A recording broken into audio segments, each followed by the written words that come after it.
Good evening, good evening, good evening, good evening, good evening. We'll just wait to see if a few more people are coming in. Cappy's mom, Terry Solaris, Lucky Girl, good to see you here. Clarence Fields, ooh, girl, I gotta get some glasses. Um, Carter Mancy Okay, Mesquite, I'm sorry. I can't.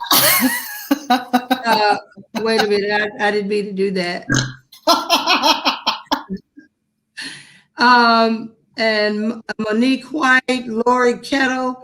Thank you so much. We're going to see if we can get a few more people in, and then we'll begin. I hope all of you have had a great weekend, and I thank you so much for joining me because it's Saturday night, and you could be any place else, and you're here with me. What the heck am I doing here? That's me. I'm sorry. I'm challenged. I'm challenged a little bit. I do humbly apologize. Hi, Connie Brown. How are you? How you doing? Yeah, Jenn Lynn is here with us. Yay! Hey, everybody. She's here with us. She's going to join in our discussion on race, and it's a friendly discussion. I think that what has happened in America is that we have avoided speaking about things for so long that it's a shame that in the 21st century, we're even still talking about it. After 400 plus years, you think people would have figured it out. Hi, Sharon Sight, but I do want to start with, with a little good news. Rush Limbaugh, your funky fat ass is dead. And I have kind of taken a few notes this is my obituary to your fat funky ass. You were a vile, stank, vinegar smelling, shit smelling motherfucker when you were here. I'm not sorry you were gone. You're underneath your balls and in your taint and in your peanut butter poo panties. You're probably secretly saying, yeah, that fat bastard is gone. I ain't got to give no more head to that thing. You are a vile human being. That we got our own men calling us hoes, but for a white man, an unattractive, Michelin tire looking motherfucker to call us hoes, it is totally unacceptable. Because you wouldn't get no pussy if you hadn't been rich. And we know that. So you know what? You remember that sister, that black lady that called in and you told her to call you back after she took the bone out of her nose? Note to you, son, she called your fat ass back right into the grave. The lesson is, hell hath no fury like a black woman scorn, and never fuck with one with a bone in her nose, because we know some shit. May you rest? No, I don't think so. I think where you will be feeling every bit of pain and nastiness that you put out for eternity. Bye, motherfucker. Shit. All right. Yeah. Truer words never said before. I thank everybody who came on last Saturday when I got triggered by the impeachment. Now, we expected that the Republicans were going to acquit him. Didn't make me feel any better because he's now, according to Lindsey Graham, ready to get back on the trail and start fighting, and he's still telling the lie that he won. He won by a landslide. Now, what I'm curious to know is, can we just ask the question, since his group thinks that he's going to be inaugurated on March 4th, and that he'll be the 14th president because anybody else who's inaugurated on January 20th is not a legitimate president. My question is, can we just throw some cards to see what may come up on March 4th? Can't believe these people. Dang. They must be eating the snow where the Huskies go. I tell you, sometimes I just wonder how much stupider can our people get? How much lower, how many more brain cells are they going to lose before they wake up? Well, on one of Bill Maher's shows, he showed the voting block for Trump, and it was in the states that have the highest opioid addicted, methamphetamine addicted people in the state. So they're all drug addicts. So perhaps all of those drugs have kind of killed their brain cells. I don't know. I don't know. I just simply don't know. But there were professionals that went, January 6th into Washington. There were lawyers and doctors and other people. There were people that lost good jobs over it. Oh yeah, they lost their living. A gentleman from Georgia, a young boy, 18 years old, he's been arrested. He's being held in federal custody, and his father went to the court.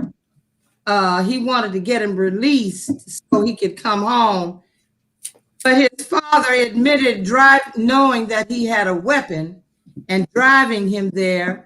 And that and of course he was a Trumpster, that they were going to go all in and that they were part of it. And maybe I should have been a little bit wiser or made better choices. And yeah, we want you to release him into our custody. Yeah, he'll be all right. The judge just pretty much said, bye, Felicia. You gonna go to the thing knowing you're with someone with a gun. Come before the court and somehow try to convince me that you're thinking the same as he's thinking, and he'll be all right at home. I don't think so. Keep his ass in prison. Georgia, I'm wondering what they drinking down here. So, who wants to go first? Why don't you go first? Oh, because I'm a novice. Let's start at the top. Adrian, you go. So, out in the cold, 5 of Pentacles, 5 of Swords, absolutely defeated at the Crown is Judgment. So it's just not looking good. And then 9 of Wands, battle weary. They're gonna wake up to a non-event, and it's gonna show. They're gonna be out in the cold, sad. Their savior did not come back. Johnny. Some water sign man's going to act a whole ass and get arrested. Huh? That's what I get. You get that they're going to act a whole ass? Some man here, Fool and King of Cups. Nine of Swords. Ace of Wands. 8 of Swords. Yeah. So it's going to be, he's still going to get inaugurated in their mind. So I guess that's all they really need. But somebody's going to act a fool because they're there. He's not. And they're going to get arrested. And he's not going to bail them out. I still have to. Never mind that Trump wasn't inaugurated on March 4th the first time, right?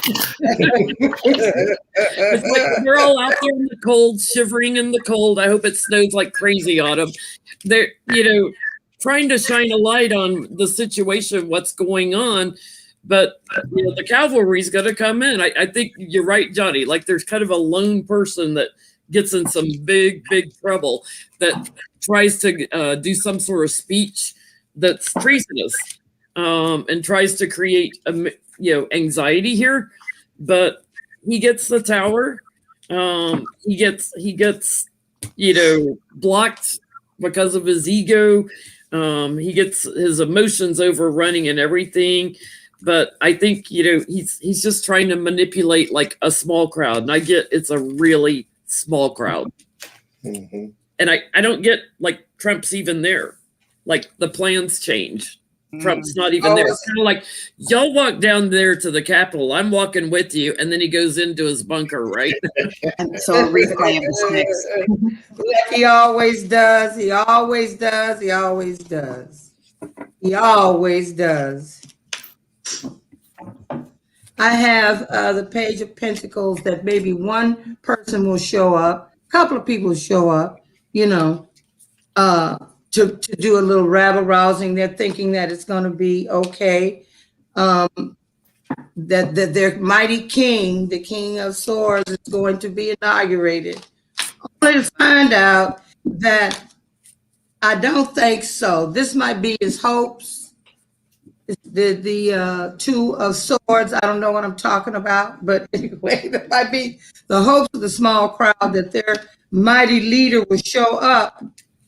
But I don't think that there's going to be too much. I'd heard somebody say that they thought that perhaps there might be some snipers around, but I don't think so.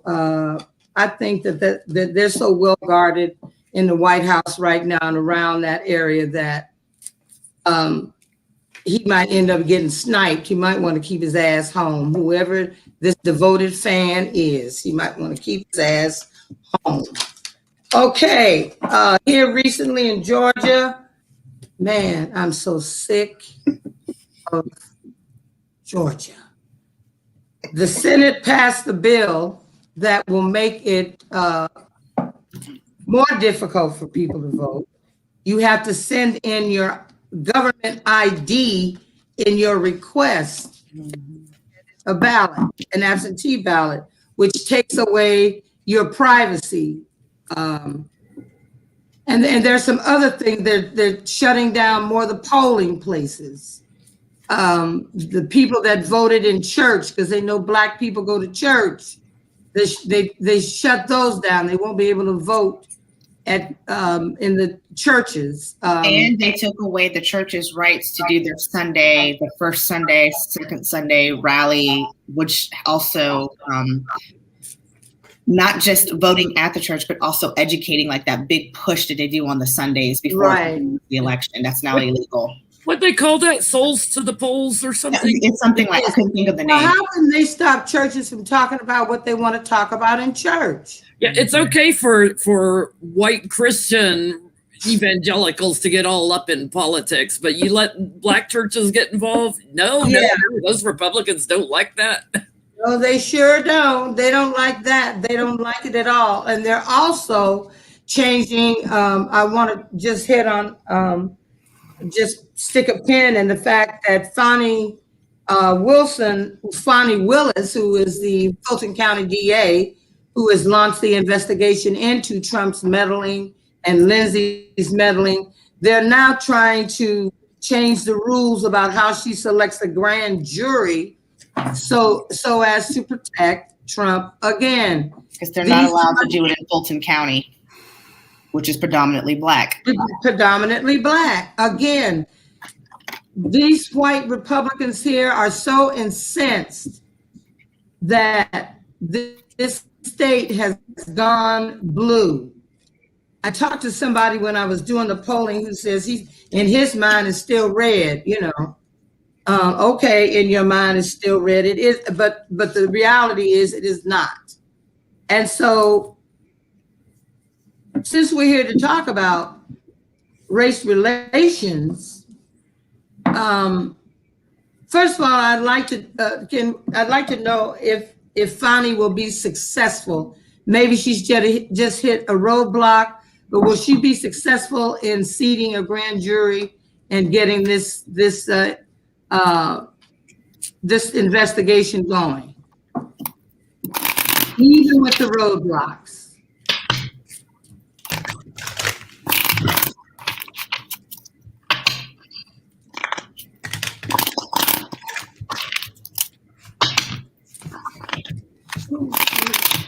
Excuse me for one moment.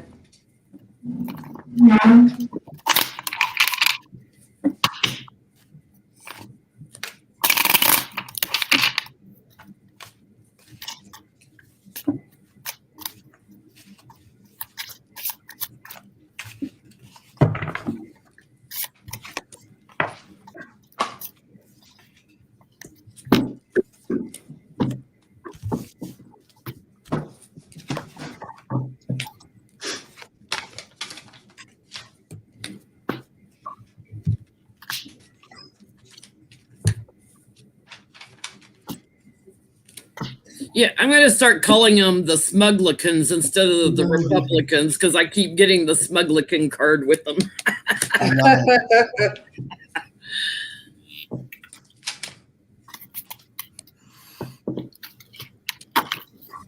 Whoever wants to go can go. I haven't finished pulling yet. Okay.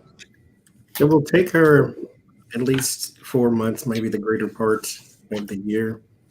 I do get a yes, but it's going to be very, very difficult. I get the Queen of Swords, and then I get the Five of Pentacles right after that. So this is roadblock number 1. And then there's the Hangman after that. So she's pretty much stopped and frozen on something and has to come up with a new plan. However, one is achieved with the Empress card. But none of this is going to be quick. And Nothing is it's going to be difficult, huh? yes, because, why let people vote? I can't. That's my No, I don't. I get there will be some victory at the base of this, but it's in the environment again is this Eight of Swords being mentally trapped. They don't want to see their leader having to leave, having to not be the leader anymore. Their leader. Yeah. The outcome of the Swords, and I just clarified, Justice, Seven of Swords. It's going to Knight of Swords. It's going to be a challenge, but there is potential for her getting what she needs and getting this. There may be a little bit of compromise, but she can pull it off. It's just going to be tough. Okay. Yeah, she's going through a lot of backstabbing, and the Smuglicans feeling all victorious. She's had a loss in this, but she still has 2 cups for standing behind her. So I'm with you guys. Like, it's going to take a while. I'm kind of curious why I keep getting the Page of Pentacles. It keeps coming up over and over when I throw cards now. Something about moneyed news. Or voting news, because I see that as a voter. She's defending her right, and she's able to do this. She's trapped somehow, so they're going to limit her somehow, but she is going to go forward. And I get the Page or the Ace of Swords to do her work in truth, and my Sun card, which is a big yes. So I think she will ultimately be successful. But she's got these Republicans and their like-minded people distracting in the meantime. That's right.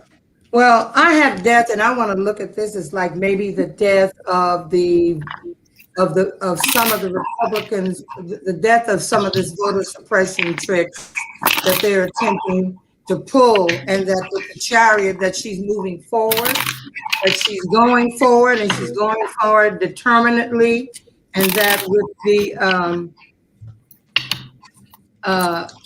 4 of Wands, that she'll be victorious. That it's going to be hard because these people here,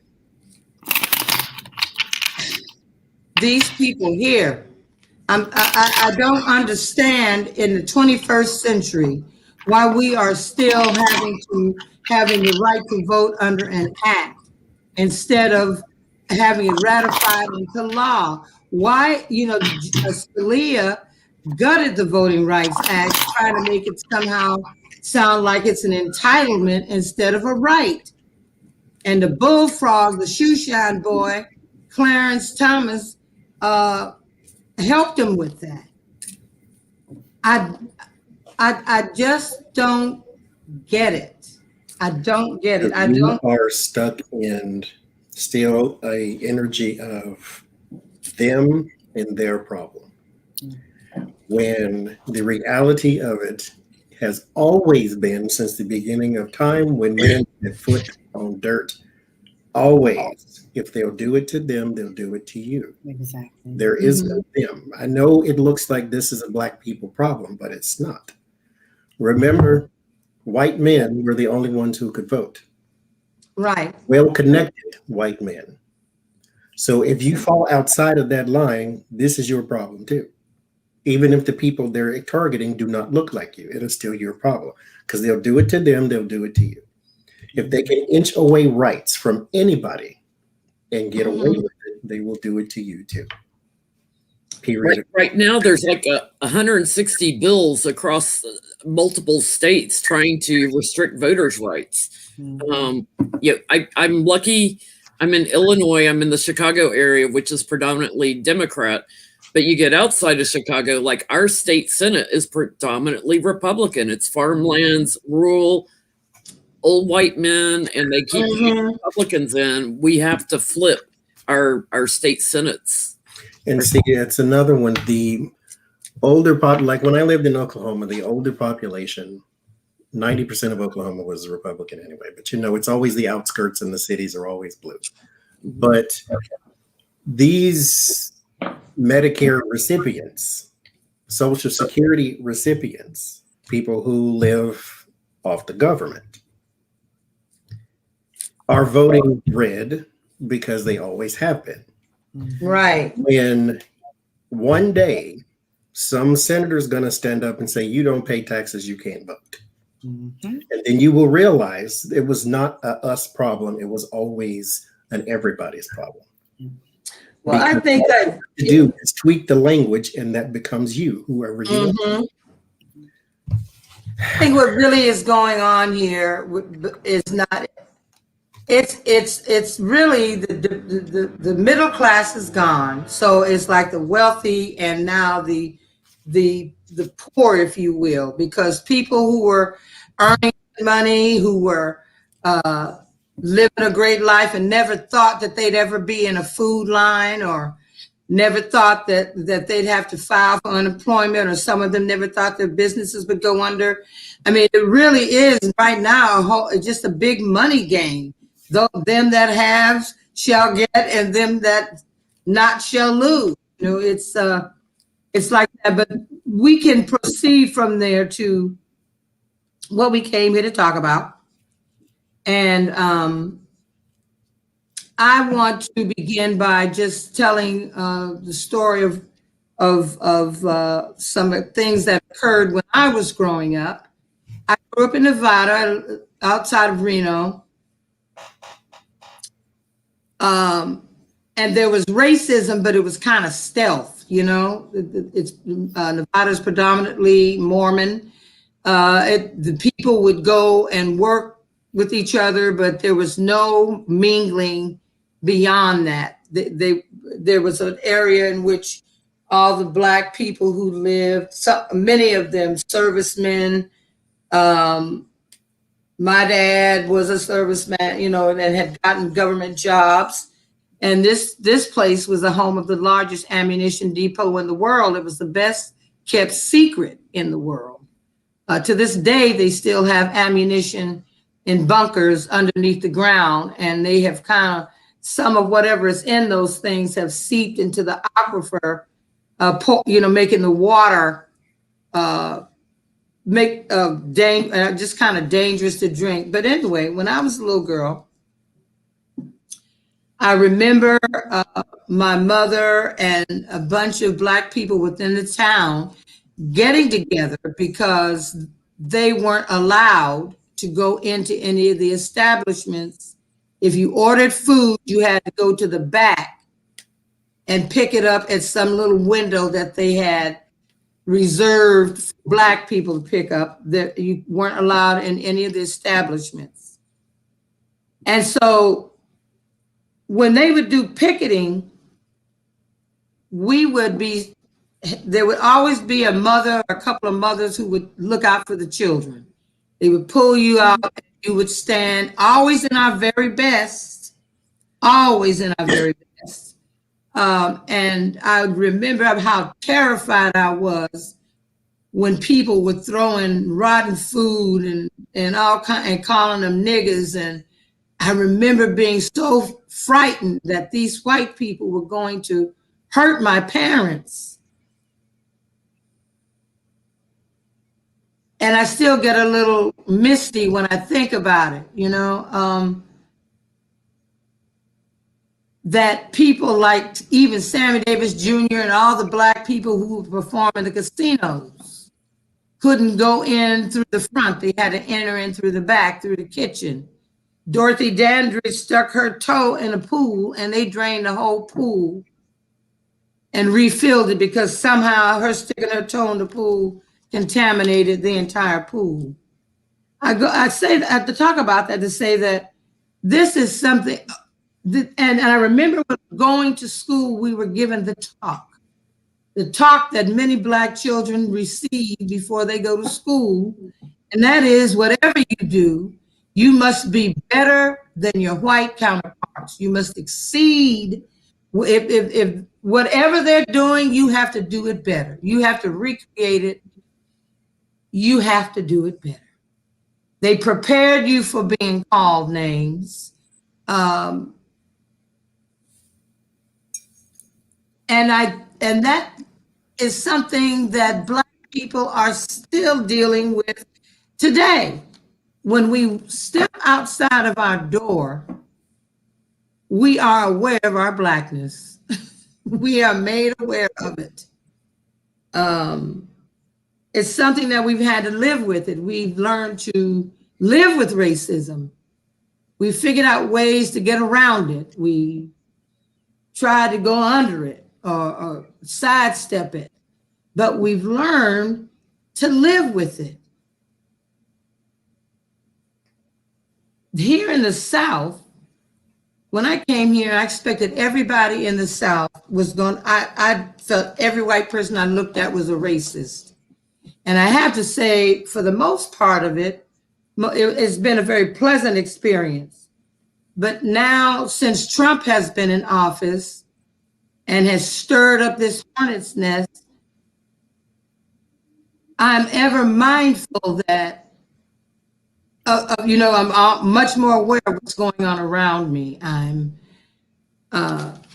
mindful that I might say something or look at somebody wrong and end up getting into some kind of altercation, clutching the steering wheel when a policeman pulls up behind you, especially for our black men. Because you don't know that if that traffic stop is going to end up being something, your last day on the planet. And I'm going to segue into a story I heard about a young black man in San Clemente, California, who was killed when the cops stopped him for a misdemeanor jaywalking thing. He tried to walk away from them. They didn't like that. They jumped him, he got into a scuffle, shots were fired, and he ended up dead. So our black men can get at a trap. They don't know that a traffic stop, a misdemeanor, anything could be their last day on earth. That brings me to Amy Cooper, the Central Park Karen. A black man, a bird watcher, asked her to put her dog on a leash. Now, there are leash laws. There are leash laws. You're supposed to put your dog on a leash. She went over the top and said she was going to call the cops. Adrian, you can probably tell the story better than me. Oh, so far. There are major. She's gonna tell the cops that a black man is assaulting her. Yeah. There are major leash laws in New York City. I lived there most of my adult life, and you don't walk through Central Park without seeing the dogs on leashes. That's right. Unless there's scattered here and there in Central Park. There's these little doggy parks where you can let your dog off leash, but that's in an enclosed area. She was not in one of those enclosed doggy park areas. No. And she knew that to call and say that a black man was assaulting her would have led to his potential death. Now, the prosecutors dropped the case because she went to some classes and fixed herself up and probably said the right words and did the right things. The prosecutors dropped the case. But what is more troubling to me is that the gentleman that she was accusing did not cooperate with the prosecution. He didn't want to ruin her life. Forgiving her, just as Amber Geiger was forgiven when she killed that Baptista in his apartment, and the judge stroked on her and gave her a Bible, and everybody was over there laying hands and praying to the Lord. The one thing Black people have done, and they still do, is that they pray for their enemies. They forgive their enemies because they feel like that's a Christian thing to do. But I'm here to tell you, I don't think I fit into that category. Amy Cooper could have gotten a man killed for nothing. I will say, it is a Christian thing to do. It's not a human thing to do, which means you have to rise above your carnal nature to look your enemy in the face, like a Dylan Roof, who was also forgiven when he shot people in your face at your church. And while praying with him. Yes. And said, I forgive you too. Yes, it is a Christian thing to do because you have to rise above your own sinful, carnal, fleshy nature to basically say, God is greater than how I feel right now. However, I think on earth, we can judge each other's actions. We can't judge each other's spirits because it doesn't belong to us. But your actions are usually done against us, therefore we can judge those. So when you go and you lay hands and you bless and you pray, you do need to follow that with some sort of condemnation. There needs to be some sort of recompense for what you did. You can't just be forgiven and then off you go. That's what they call cheap grace. It's like, oh, God, forgive me. Let me do it again. So I think with the Dylan Roofs, with the death penalty is in the Bible, but that's a whole different thing. With the people like that, there does need to be some sort of life in prison, or if you want to go by the Bible, it says you are to send them to judgment when they do heinous things like that. So you are supposed to take their earthly life so that they can stand before the throne of grace and get that grace, whether they deserve it or not. That's not our call, but that's what's supposed to happen to them. So it is a Christian thing. It's just not a human thing. I tell you, though, we have to stop raising in this country young white people to be racist, to continue the racism. You think about, like, in New York, it was so disturbing to me because I always think of New York as such a melting pot of people from all over the world, and every race, every religion, everything there. So when you see racism in New York, it really, like, it irks me because it's such a melting pot there. Right. You look, these aren't old people going into churches and shooting people. It's young people. It's young people walking their dog in Central Park. Relatively young. I'm talking about under 40, relatively young people. It's like, why is it that we keep raising racists in white families? It's like, come on, call them to the table. Call your parents to the table and say enough. Stop it. Rittenhouse. Yeah, exactly. Now he's gone missing, I guess, because Lynn Harris may not even be able to practice law anymore because of the bullshit he pulled during the senatorial races. He would have to take a mental health test or something to see if he's even fit to be an attorney. And he's saying he ain't going to do it. So I imagine he's going to lose his license. Dylan Roof, he went and killed people. That one hurt me a lot because I belong to my mother church is Turner Chapel AME, And the women were sorors of women who attended my church. The pastor had come to our church. You know, there was a deep connection there. Mm-hmm. He went in and killed people who prayed for him. And he was treated to food. They took him to get something to eat. The young boy who shot up Parkland, same thing. Yet But we're the violent ones. We're the rapists. You're the violent ones. Yeah. You shoot Philandro Castile, who tells you, I have a permit to carry. I'm getting my ID out. Tells the policeman that. And this cop shoots him in front of his child. Sandra Blunt asking a cop, why are you pulling me over? Ends up hung in a cell. Trayvon Martin, a little boy, a teenager, killed.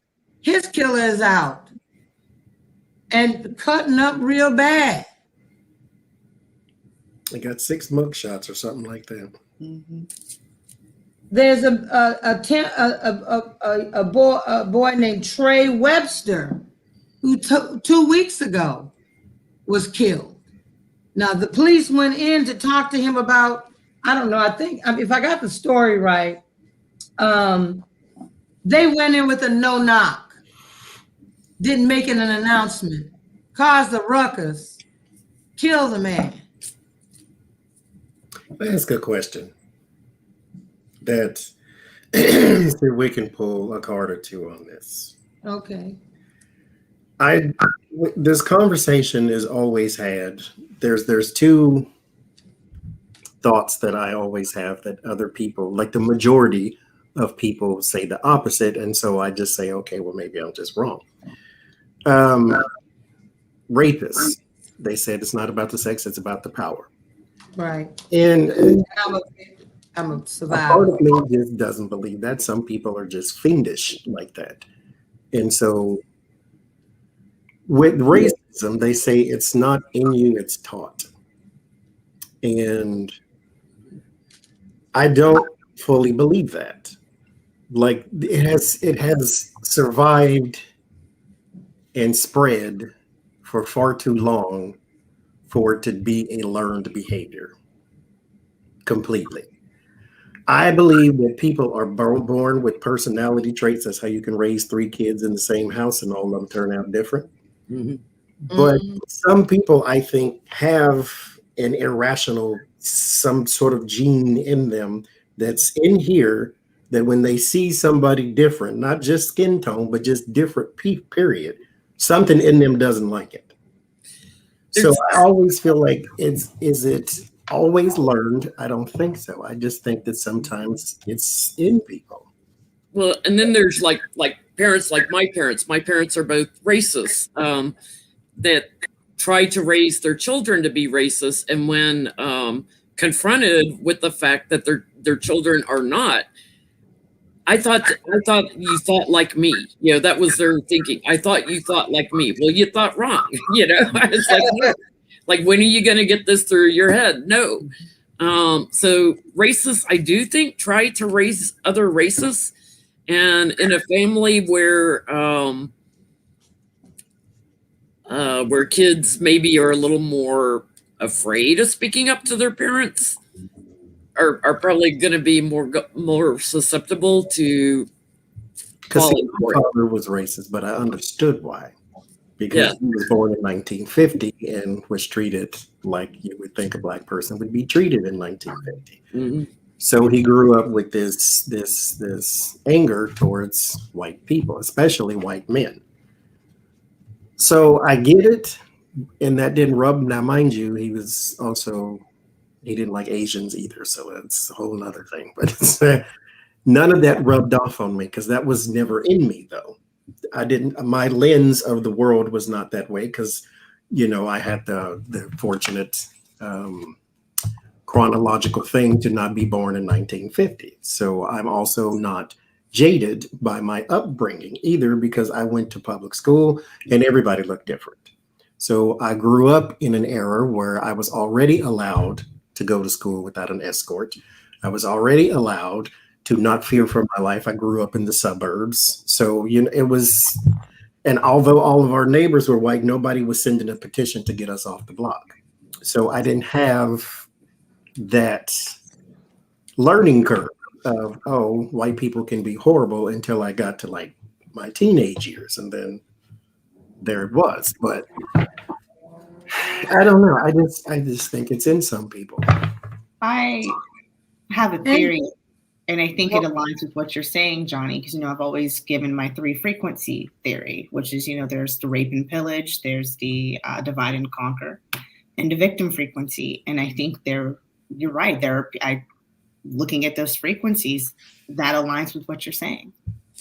Some people are just going to be attuned to that rape and pillage, that victim frequency, that divide and conquer frequency, regardless of where they grew up, their house, their family. Your dad was racist, yet my father and my mother, who grew up in, horribly racist. Good God, Louisiana, Mississippi in the 50s, 60s, they were part of the Great Migration to get out and move to California. For crying out loud, they hung monkeys with trees outside of my dad's job for 6 months. He had to be escorted by the cops, but aren't racist. And see, my mother was also born in 1950, grew up in the same sort of, environment. And she was not the least bit racist. Mm-hmm. Nor had a negative view towards people either. In my household, we were taught pride. My parents didn't teach us to hate white people. And what seems to happen in these is that if I love my Black people in trust, I am unapologetically Black. I love being a Black woman. If there's a such thing as reincarnation, I hope I come back as a Black woman, as voluptuous as I am now, but with some good hair. We were taught pride in what our Black people contributed to this country. But we have to go all the way back to the Constitution, or to the beginnings of the founding in this country, because we were what, 3/5 of the person? We were chattel. We were furniture.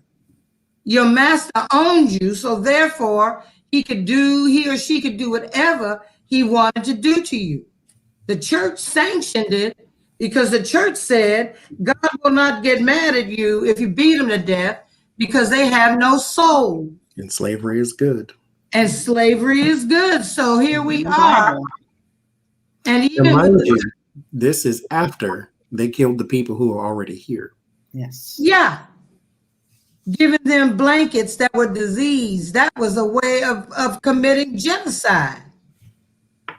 Our founding. It wasn't a way of, it was genocide. Yeah, it was. It was like one way of it. The rest of it was just killing. So the viciousness with which this country was started, there was a war between the kings and the queens and King George, and a war to get this thing started. And then the 13th Amendment, if you ever have an opportunity to watch Ava DuVernay's The 13th, you'll see it's filled with stumbling blocks and roadblocks. And then the Bible that bears the name of King James, who was king of one of the most bloodiest dynasties in Britain, who was a gay man. He squeezed out a couple of babies. That was his duty. But he liked men in his bedchamber. He didn't write it. He just stamped his name on it. It's full of those scriptures that have kept Black people devoted to their master. But that's a whole nother show and a whole nother discussion. So now we have this, we are still locked into this situation where people look at us not as human beings, but as criminals. I remember I went home to my father's home going when I went back to Nevada. And we were near Reno. It's a little place called Hawthorne. And I went in and I was talking to one of the convenience stores there, and the gentleman there was, I think he might have been Middle Eastern, Pakistani or something. He says, "Oh, you're not from here." I said, "Yes, I am. I was born here, but I now live in Atlanta." And what he said to me made me want to leap across the counter and snatch him up. Oh, I used to live in Atlanta. I was surprised by the number of articulate and educated and professional Black people that was there. And my question to him, which must have come out like hot flames, why were you surprised? How dare we be president of the United States? How dare we be vice president? How dare we be brilliant congressmen, doctors, architects? And I was such a naive kid. I was unaware of the racism until one day my mother would feed any person that came to her door. Now, you know, that is truly a Black thing. Anybody want food, you will get fed. It's a Southern thing. And my parents were from Texas, so they migrated from Oklahoma, Texas. We might have some people in Louisiana, but there was the grand migration to the West, to California, to Nevada. And I would bring schoolmates home, and my mother's a great cook too, so they was always trying to get back when it was dinner time. But I went home with one of my school friends, and her father wouldn't even come in and sit down at the table because I was sitting at his dinner table. And I was a little girl. I didn't know. I asked him why. I went outside when I was leaving to ask him why he didn't come eat with us. But you know, this goes back to the last conversation we had when Jenn said, this is not racist. This is not the racist. This is your mothers and fathers and uncles and brothers. These are your people, your relatives. You know who they are. Mm-hmm. You have to confront the fact that these people are in your family. These are not their people. These are not just people on the news. These are people you're related to that you see every day. That you don't say, you know what, you're a racist and I don't like you. You can't come into my house until you change yourself. Mm-hmm. These are not people going and joining the KKK. You know, it's people that you see every Christmas and New Year's and Thanksgiving or whatever. And you know how they feel by now. I have to go back to your original question, Johnny, though, where you're asking, like, is it something people come in with this kind of hatred, or is it something that's learned? Part of me wants to say it's learned because I did not get to know my grandfather. I did not know I had a living grandfather till I was 14 years old. And once I discovered I had a living grandfather and my sister would drive me out to visit him, we became thick as thieves. And, like this. My first experience with unconditional love, like no matter what I did, my first experience with just total unconditional love. My grandfather, who was a retired police officer, when I was getting to know him in the 70s, used the N-word. And I said to him at 14 years old, I said, Gramps, I called him Gramps. I said, Gramps, I don't like it when you use the N-word. I have friends who are Black that I go to school with, and they're my friends. And it offends me when you use that word. And he quit using the word around me. And even my step grandmother, he remarried. My grandmother died when I was like a year old and he had remarried. And she said, I have never heard him stop using that word around anyone. So he honored me enough and loved me enough to quit using it. My parents, however, still to this day use it. So, wow, which is why I don't have anything to do with my parents anymore.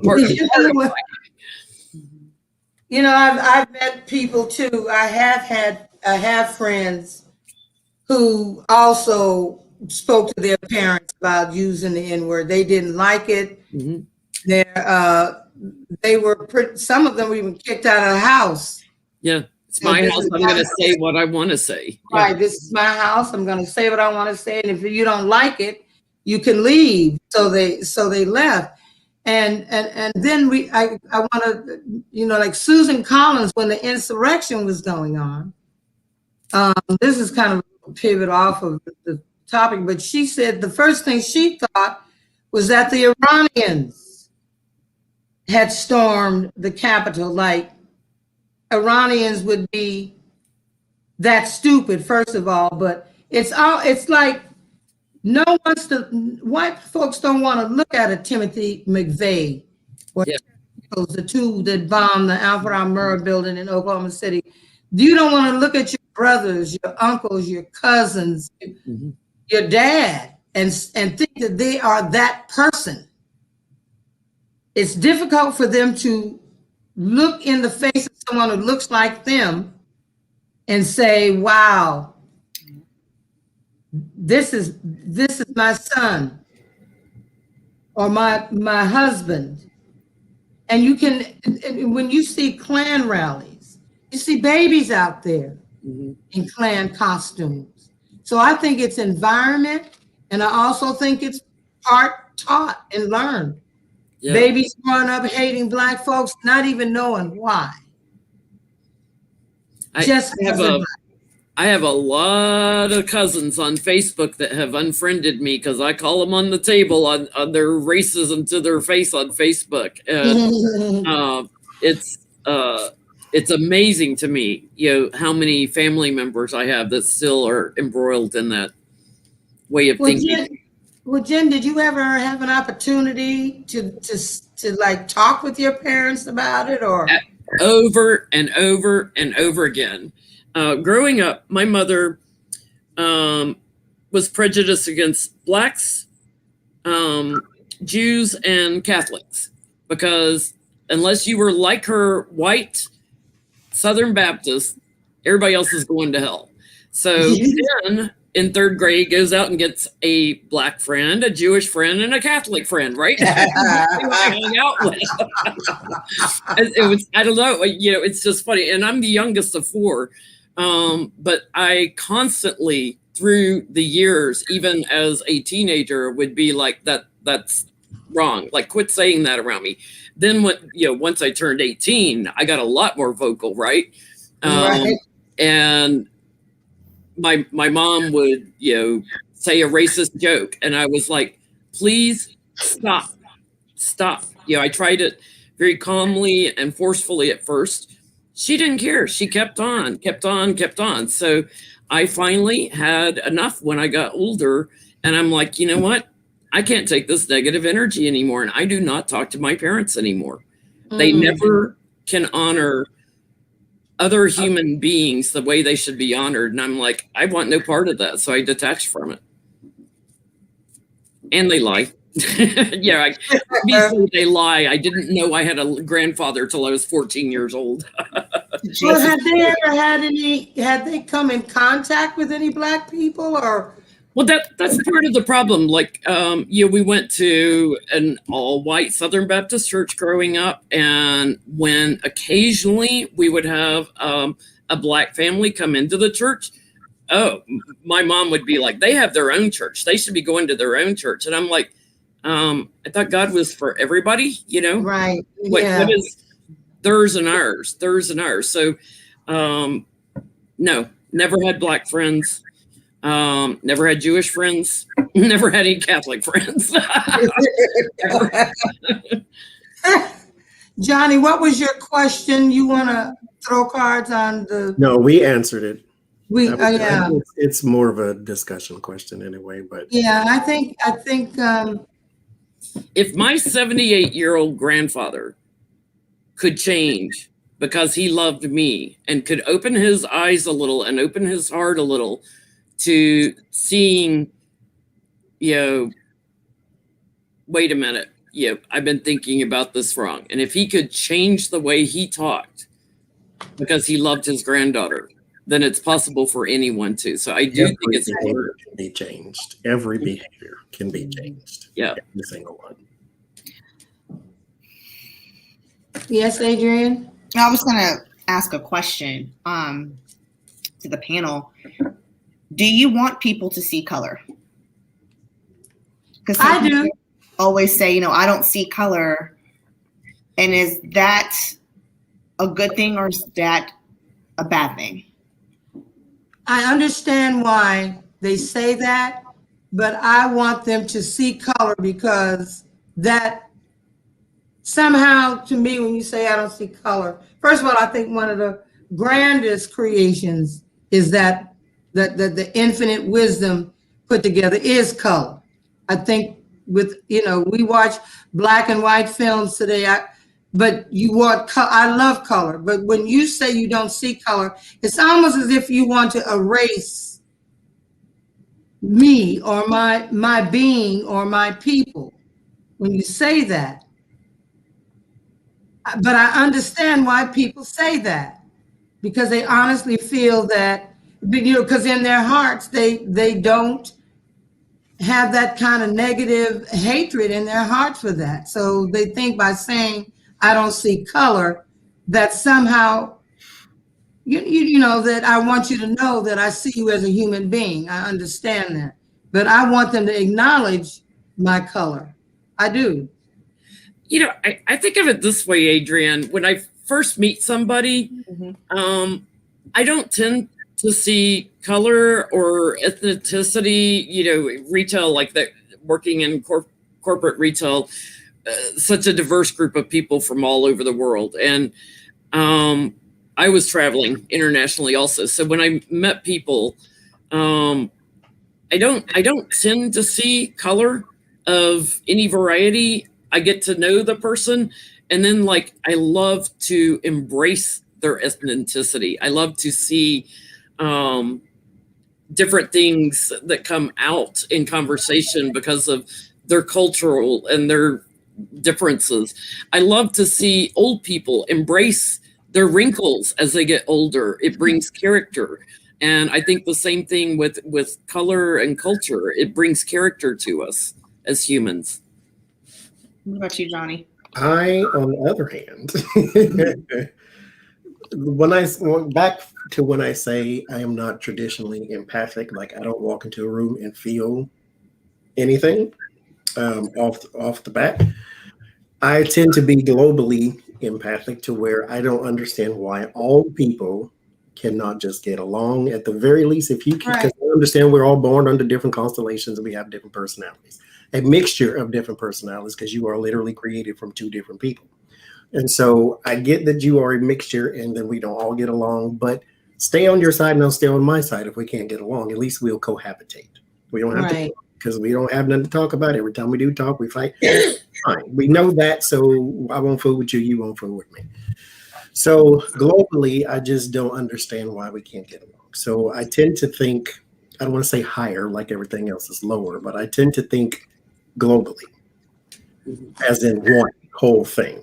So no, I don't want to see color. I have to, because of the way we live here on Earth, that everybody's a different color. We all know it, but we have used it in a way that was not initially, I think, intended by nature.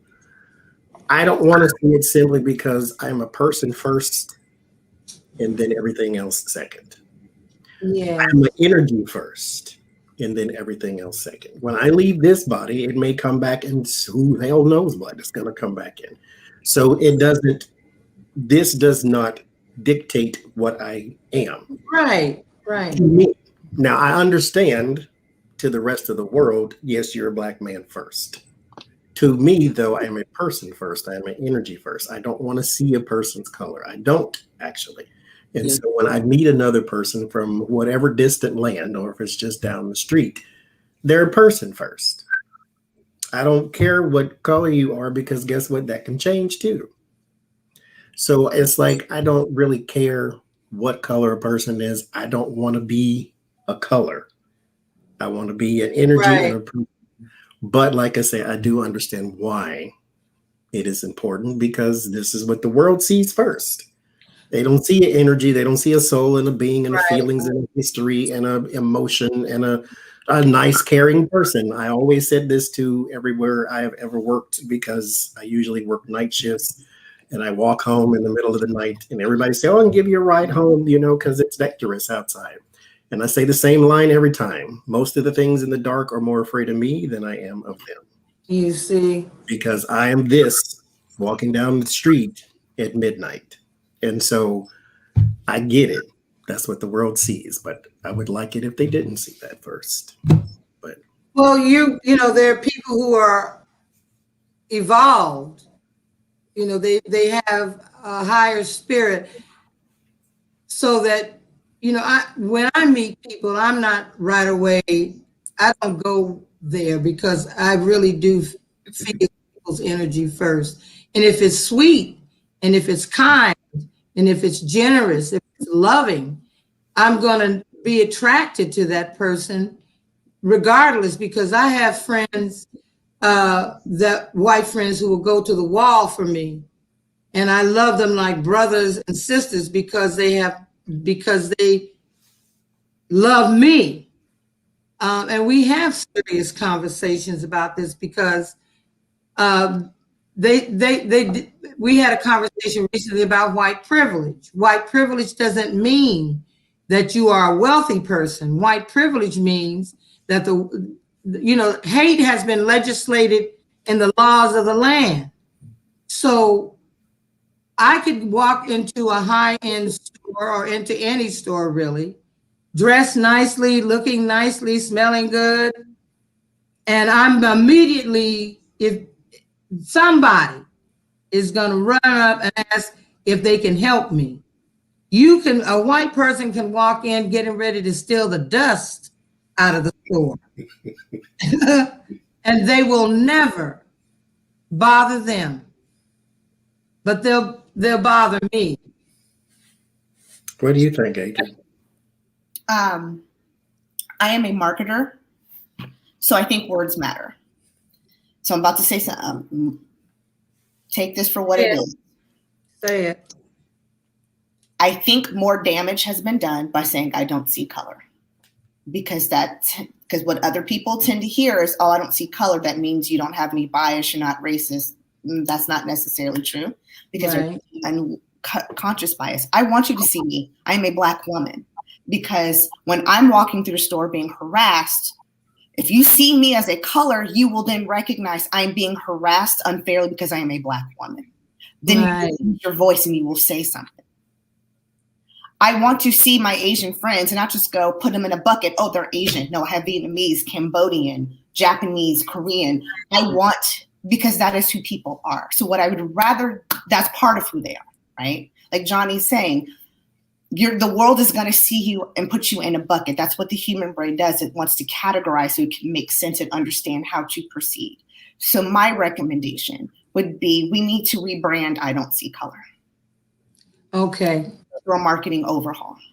It may be, your color does not matter because I love you as a human being. Let's find a shorter way to say that. I'll work on that for 2021 marketing pledge. But when I see I don't see color, that makes me a little nervous because I need to see what's going to follow out of your mouth. Because 9 times out of 10, I've heard a lot of people say I don't see color and then turn around and say the most racist shit to me and have no idea that they're even racist or that they have a blind spot.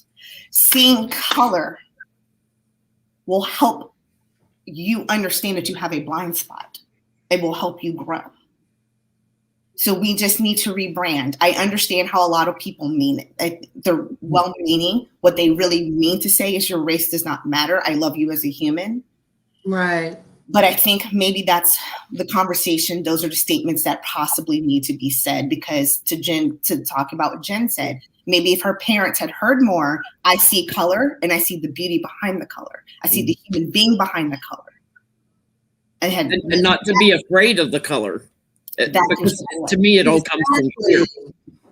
Exactly. I have to mention, Jason, because you were talking about in your last live stream last month about driving home and praying like you got home safely. And I'm like, there's the prime example of white privilege. No one should ever have to pray they make it home safely. And white people don't have to do that when they're driving home. Like, you don't even think about it. Right. I mean, and even in our justice system, I mean, do you think if things had been reversed, if there was a white man with Amy Cooper, if it had been a black woman and a white man, if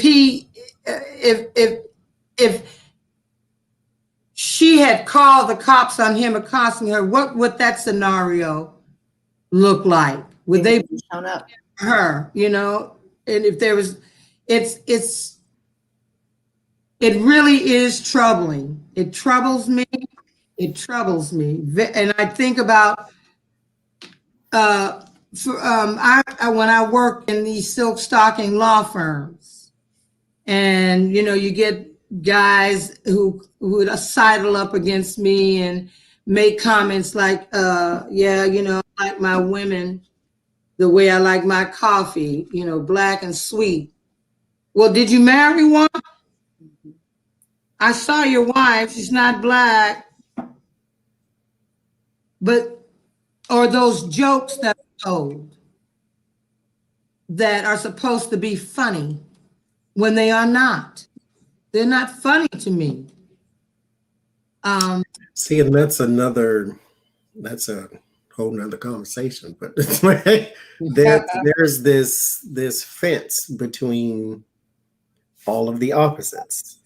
You have the black and white and the gay and the straight and the man and the woman, and there's always things one side experience and the other side does not. And how do you get the two to understand without going over the fence? They have to go over the fence to see how the other side is living. You can just look over there. Sometimes that's all it really takes. Just watch. You have to acknowledge there's something on the other side of the fence. Yes. Just pay at least a little bit of attention. There's an opposite to whoever you are, that they're dealing with something you don't, or they're dealing with something right now that you will never. And it's just, it would be nice to just, like you said, just acknowledge it at least. Yes. You have to. Are there any interesting, I can't really read the comments in here. I was wondering if there was anybody within the comment in our chat, if there was anything that you wanted to ask or wanted to say. I had experience when I was in college I was dating a man who was a professor at Yale, and he had been called to Manchester, New Hampshire to do this sensitivity training, probably something like Amy Cooper got, where you had to learn to understand why you feel the way you feel about certain races, etc. Well, this was totally surprising to me, because we went to Manchester, New Hampshire, and it was the people in Manchester who were angry with the French Canadians who had come, who moved there and were working there. And it was like, wow, white people being prejudiced against other white people. I worked with one. Yeah, this is something. So then you throw me in the mix. Many of the people, I was followed when I walked around town. I was followed when I went in any of the stores. They had their chief of police there and a few other high-ranking officials, I guess, there. And I was shocked to know that white people can be prejudiced against each other. I'm thinking they're like you. What's the problem? Well, because they were Canadian and they spoke French. Sure. I mean, look at all the Polish jokes that were around in the 70s and 80s, because we, had an influx of Polish immigrants and these knock jokes and Polish jokes. It was crazy. I'm going to go warm my tea up, but keep talking. I'll be right back. Okay, sure. My manager at the store I worked at in Florida, we had the snowbirds. I even hate that term, but the snowbirds are basically people fleeing from the snow down to Texas. Well, in some Texas. They're going basically to wherever it doesn't snow. They moved to the South. They'd come to Florida, and she hated them. Like, and mind you, she's white, they're white. It's not even a classist thing to where she's rich and they're poor. No, she just couldn't stand them, and it was just an odd thing to witness. She was a Trump supporter too. She didn't hate black people, but she hated Canadians. It was interesting to see. Like, I've grown up in my younger years. I grew up around affluent white people. They didn't like people who didn't have money. That I understood because that's a classist thing. Even at that age, I understood what that is because we grew up in the suburbs, and people around us looked down on people who were in the breadline. And so my mother made sure that her kids knew that those people were just like you, because all it takes is one hospital bill, one car wreck, one whatever, and that's you. That's right. And so we didn't have that, but I witnessed that. So I got that part, but that whole "I don't like you and you're white too," that one was crazy. I remember in my first band, there was a very handsome, the drummer was a really handsome Italian guy. And I had such a crush on him, and he let me know that he had a crush on me. And so he wanted to take me to the movies or something. And my father was very strict. You know, my parents, my father was the one that called the father of a boy he didn't like that he knew I did and had the shotgun on the table. Okay, so I was poisoned after that event. But he allowed me to go to the movies with John, and we were having a conversation. And I said to him, I thought you let me go out with him because he was white. And my father got so angry with me. He said he was a nice boy. He came to the house and he asked me if he could take you out. He was respectful. Protocol. Yeah, don't you ever accuse me of that again. You know, don't ever. It's the difference. Now, I have a niece who is biracial. Her father's family has had nothing to do with her. I think she's seen him once in her life, and she was too young to really understand it, I think. And her grandmother on her dad's side wrote a letter to my mom saying that she just knew that my mother was going to raise a child to hate white people. And my mother had to let her know, we don't teach hate here. We don't. That's not what we do. But that's what you might have done if you had her. Can I ask a question? Sure. How do you fix insensitivity? Because to get a person to change their lens, like, you can send them to sensitivity training, but if they're not open to receive it, then you're talking to the wall.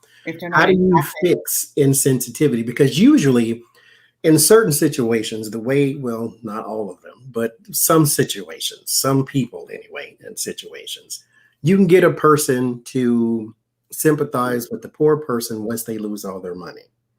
You can get a person to sympathize with the sick person once they become ill. But if it's not one of those things where if it happens to you, then you'll understand, how do you fix insensitivity? Because I'm going to pick on them for a second. A Trump supporter who didn't like Obama but benefited heavily from the ACA still does not understand why it is important to have universal health care, or at least some sort of affordable health care.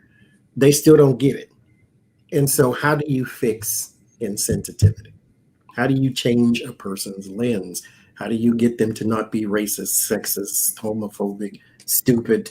It's Republican. How do you change that lens? I think when you hear someone say something racist, you have to call them on it right then. Like I did that with my parents over and over. I'd call them on it right then. Don't let the Now, in to poke the bear here, though, the tarot cards, every queen faces the side except the one you are. You are a confronting person. If I hear it, I'm gonna say it because that was wrong, and I'm gonna tell you Because I'm that. an Aries, there's no filter. Some people are like, okay, let me assess, and if I don't really want to go there, I'm not gonna go there. No, it's like, no, hey, that was bullshit, and you need to erase this. Yeah, if you lied to me, I will call you on that right then and there. I won't let the grass grow under my feet. And so everybody, doesn't have That way. that Aries energy to where they're going to say something when they see something. Here's How do you get a person to change the lens within it? here's another example. I have a client who, white woman, who is about my age, like a year older, and she doesn't have any black friends, and she doesn't have any gay friends. And she goes, I don't know, why, like, am I afraid of them, or what's the deal? Like, because she hears me talking, and I've got a lot of black friends, I've got a lot of gay friends, I've got friends of, multiple ethnicities. And I told her, I said, do you have a black woman that works in your office with you? And she's like, yeah. And I said, do you ever ask her to go to lunch with you? Go for a cup of coffee after work, something? Take a sip. Do you have any gay people at work? Do you ever get to take the time to get to know them? And I think that's one way of getting past, like, she was raised by racists. So there was this fear thing that was put in her that she was trying to break through. And I said, you have to break through the fear, and you have to start engaging in conversation with people of any color, any ethnicity, any sexual persuasion, whatever. And let them know I am open to engaging with you. And that for whatever reason seems to be harder for white people to do that were raised, by racists. It shouldn't be that hard. I will say this too. It was a white lady I worked with. I'm a person, thank you, Lord, our Father. He gave this to me to where you can be afraid of me if you see me walking down the street, but once you sit down with me, all the fear seems to be gone. People will chit chat with me. I will learn a person's whole story and then say nothing but hi. Yeah. And so I worked with people that told me everything. And so she was saying that I lost my train of thought. What was she saying? What were you saying? To invite them for a cup of coffee or to lunch or something. Get to engage. So it'll come back to me. I have. This is why. Okay, I'm sorry. Saying because she was afraid to talk to people about race, because her daughter's boyfriend is black, and that's a whole new thing for her. And so she was afraid to talk to people about race. So we sat down and we had a little chit chat. It wasn't deep though, but the reason she was afraid of it is because she was always afeared of saying the wrong thing. Because white people feel as though once they talk to black people about race, I don't want to say the wrong thing. What if I say black and you prefer African American? Now I feel like I'm a racist. Yeah. What if I say, what if I say anything and then it's turned around and then next thing you know, I'm part of the Klan all of a sudden. So there is this energy, and black people have a responsibility in this to waylay the fears of people that you need to talk to and that need to talk to you. We cannot move past the fence if every time they try to come over, we say teach them. Yeah, teach them what you're comfortable with. A prime example of that, if anybody watched Finding Your Roots with Henry Louis Gates on PBS, I love that show. Ben Affleck was on there and would not talk about, wanted them to edit out that he had ancestors that owned slaves. And it's like, if you can't face it and own it and talk about it, and talk about, where you are in relationship to your ancestors from 150 years ago, I can own that. I have ancestors that owned slaves in South Carolina back in the 1700s on. I can own that, but I'm not my ancestors too, and I can talk about it. There's a lot of people like they just don't even want to go there and talk about their ancestors. No, and I really feel that one of the reasons that people don't want to talk about race, to make piggyback on Johnny's point, is that white people are afraid to say what they're feeling because they think they might offend, when in fact, an honest conversation is needed about this, because I want to know why you feel the way you do about Black people. If you've never had a conversation, if you've never had an encounter, and if you've met, the encounters you may have been pleasant ones. You didn't have to like clutch your pocketbook or cross over and walk down the other side of the street. I want to know why and how you came to feel the way about people you've never even encountered. When I was gigging in Portland, Oregon, and all through Seattle, Washington, one of the band members said that I wasn't like all other Black people. I said, well, how many do you know? How many do you know? If you've never encountered anyone, then how do you know I'm not like other Black people? Yeah, I think that in order to get beyond this, at some point, we just have to be able to get beyond it. You have to have, oops, my wrap is falling apart. You have to have people, Johnny, who are willing. It's like what we're experiencing now in this country. You have reaching across the aisle so that we can work with the Republicans. Well, the party has to be willing. They have to be willing to work with you. And I don't know how you break down the barrier with someone who's absolutely stuck and who's not going to come across the fence. Look at 9/11. After 9/11 happened, how many people got terrified of every Muslim that was in the U.S.? That's right. And being able to look at Muslim people and saying, okay, those people that were flying those planes are not this person I work with. Mm-hmm. That was an extremist, a fundamentalist extremist, just like those white boys going into churches or schools and shooting. There's an extremism. You have to be able to distinguish between that and get to know people. I think that this is a beautiful mosaic, that this country is a beautiful mosaic of all cultures and colors and traditions and everything that comes with it, and that there just has to be a way that we can see the humanity in the people that we meet. When 9/11 happened, I was working in a law firm, and there was a news story about a little girl who looked to be from the Middle East, and how an older white man harassed her and berated her. And one of the ladies in the that was in there watching it with me was saying, "Oh, why would he do that? I mean, that's not who we are." I said, "That's exactly who you are. This is a child.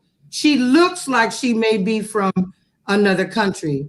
Chances are she was born here, and that she could have been Latina, Hispanic, Irish, she could have been anything. But because she looked like she came from a Muslim country, this man thought it was all right for him to go in on her that way. This is America. And now America is going to have to live up to the promises that it's made to its citizens. And this is a time it's going to have to do it. When Black people started coming on television, they were mostly comedies.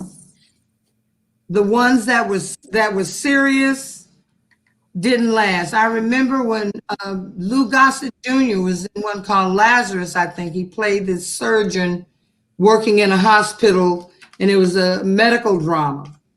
Great writing, great actors, didn't last. But the Jeffersons and all the shows that came up were all comedies. And the irony of that was that the comedies were being written by white men. There's no irony in that. It's the history of minstrelsy. It's just it's keeping the history of minstrelsy alive. Old Jim Crow, that was a white man who was a failing salesman who happened to go to a plantation, see a black person, and said, hey, you know what? I'm struggling. I need to do something. Goes and immediately puts tar on his face. That's how it was the Crow plantations. He took the name Jim, put Crow together, and there is the first American true entertainment form, was minstrelsy. So all it did is just continue itself and perpetuate itself. Well, yeah, because TV, these major stations didn't think that a serious black show would ever make it. And then even when the Cosbys came, and the parents were professionals, and they were, they were a nice tight-knit family. That was also kind of like a comedy. It was kind of light.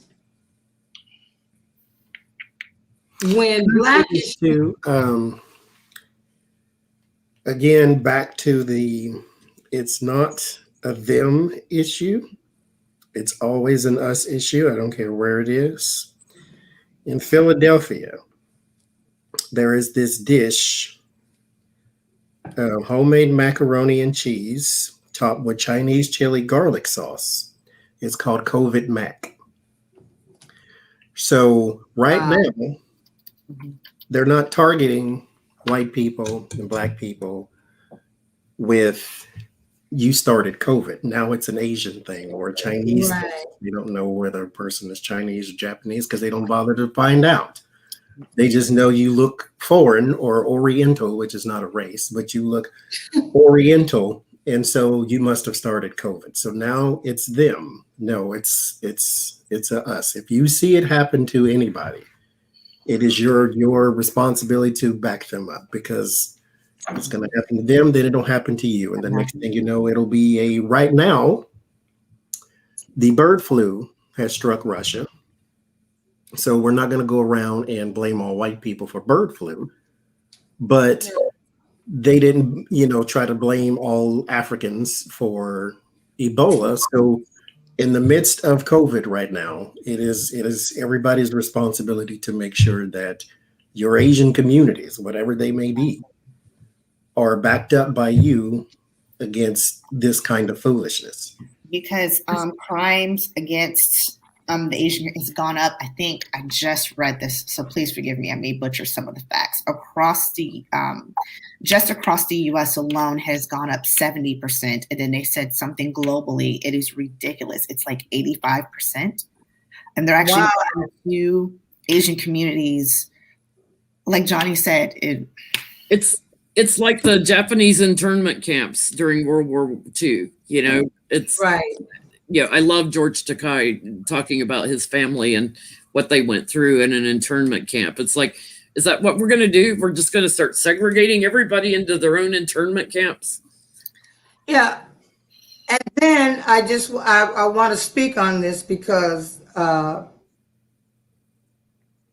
many immigrants, whether they be Asian or Hispanic or Latino, many of them within those communities do not want to align themselves with black people.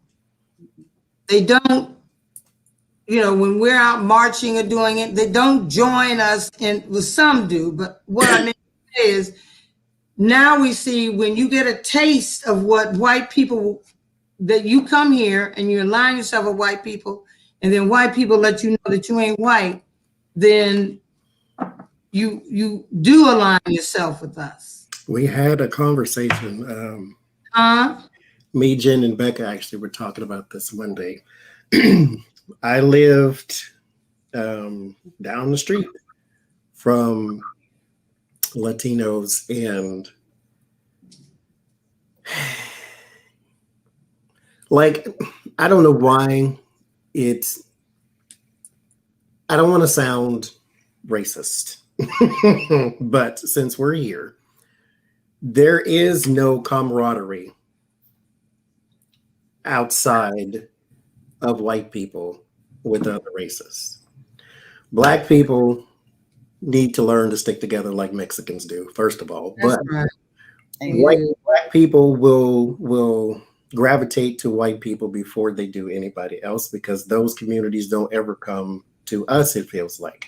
You have a Black Lives Matter march, you got black people, white people. You have a Ferguson, black people, white people. You have a whatever, it's always black people, white people. You don't look around and see a whole bunch of Asians. You don't see a whole bunch of Latinos. You don't see a whole bunch of anything else other than black people and white people. Do you know why that is? At this point, know that, okay, this is enough and we need to stand up too. If we don't say nothing, nothing will change. And on the same token, when Mexican people are victimized, you don't see black people marching for them. You don't see black people marching for Asians right now. You don't see black people talking about, we need to go march for DACA. So it's one of them things to where there's a whole nother fight that needs to happen on that front. But I don't, this just the way It also comes from respectability politics. Each group,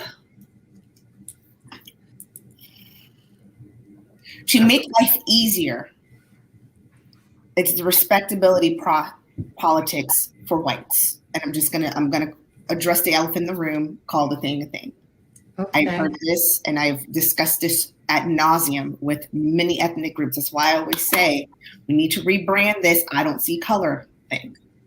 It's all about the respectability politics. Asians, it was a little bit easier coming in as a Chinese immigrant.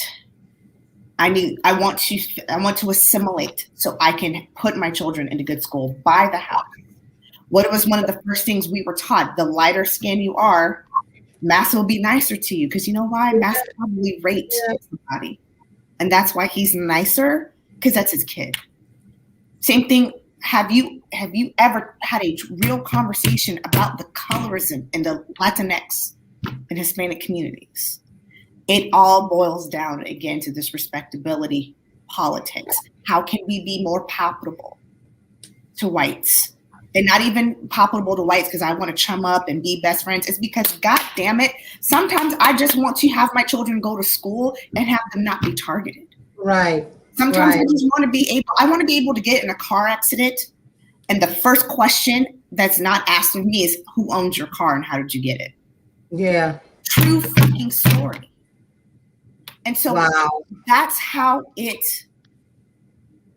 that is the divide and conquer frequency, Johnny, that I'm so with you. I wish we could get past and break.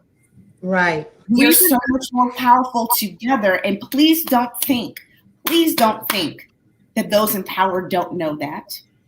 Yeah. That's why it's called systemic racism. That's why it's embedded, because they know. Hell, let's look at our history.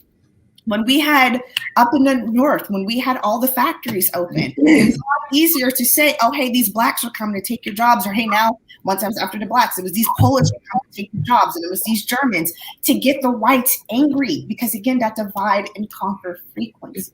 Sure, right. Turn of the century when a lot of Irish were coming in, the lines in New York, Irish need not apply. So Johnny, I'm with you on that. Because I look at my Indian friends and the communities that they've built and how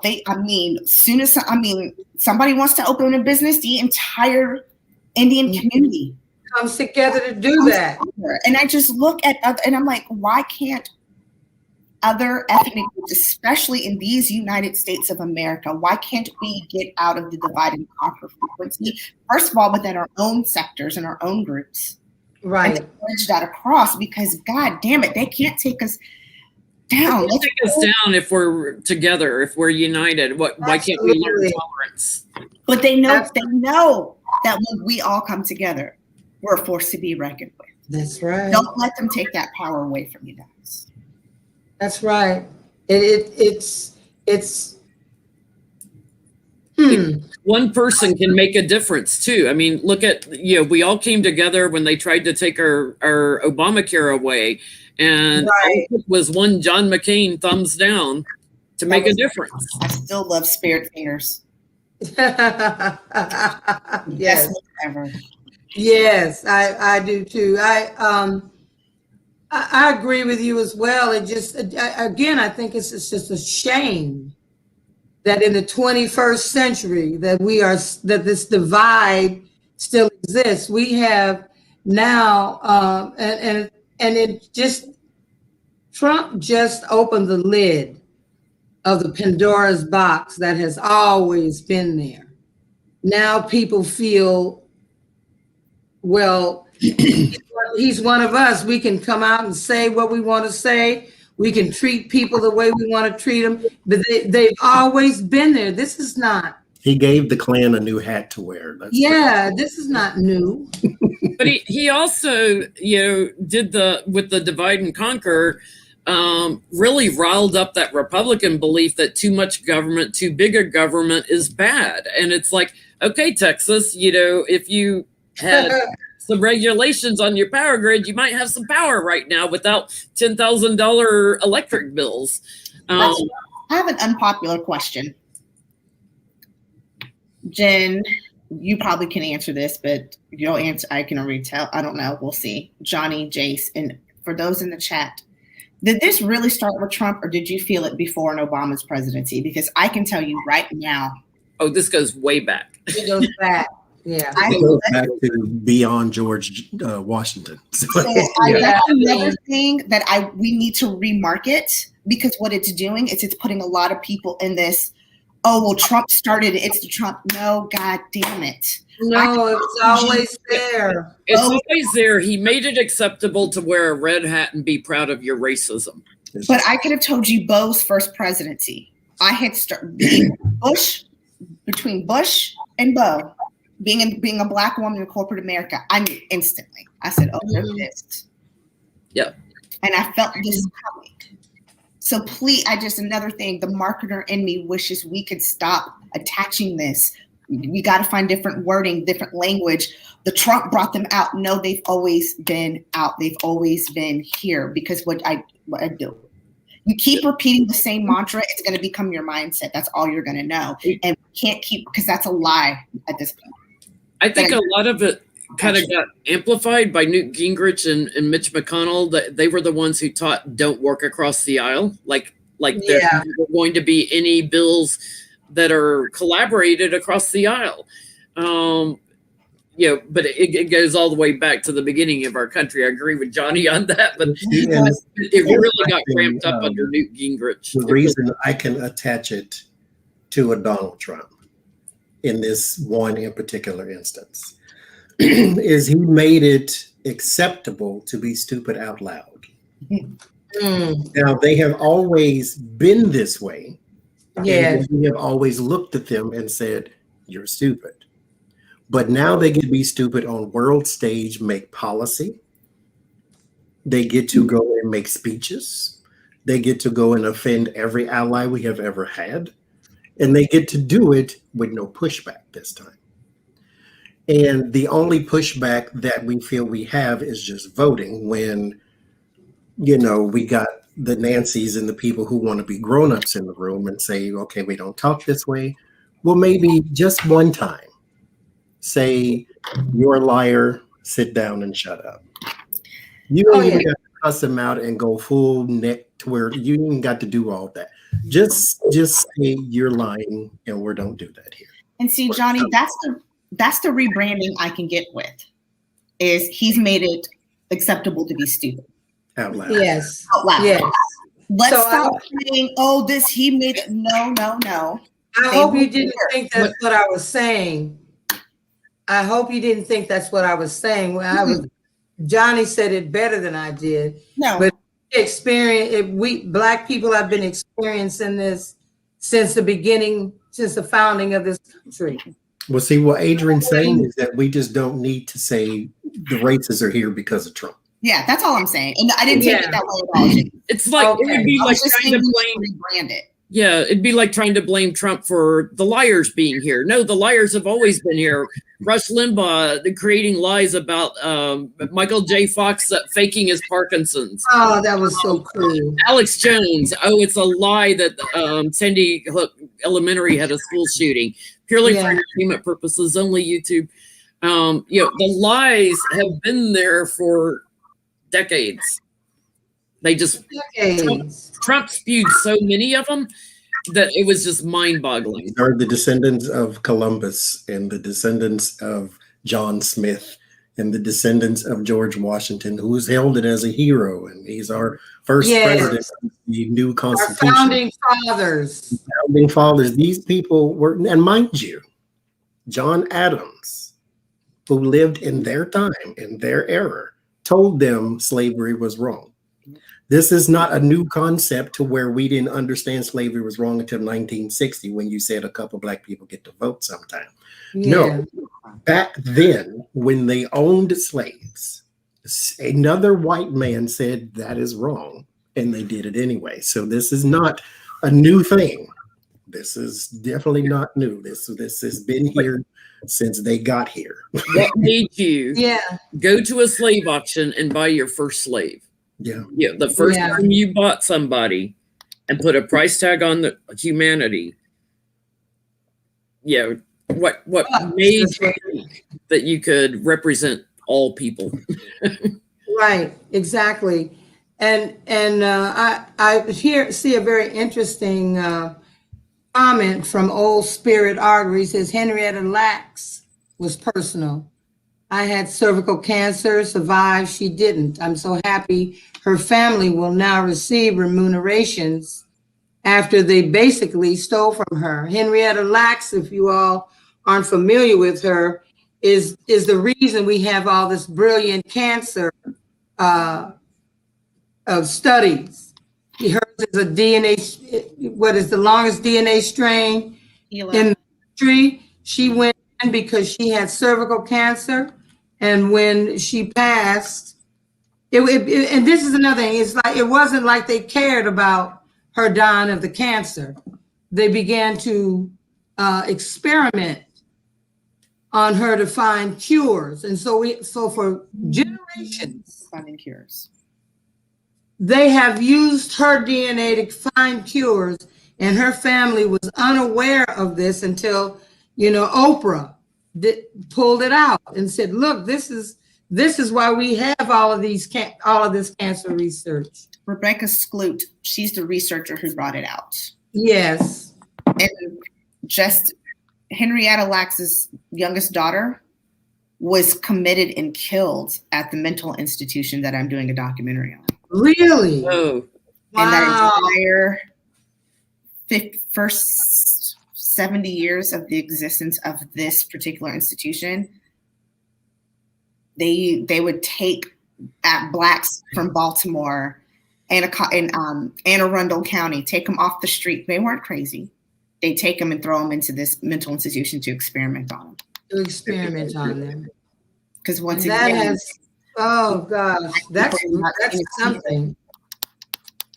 And we have been experimented on.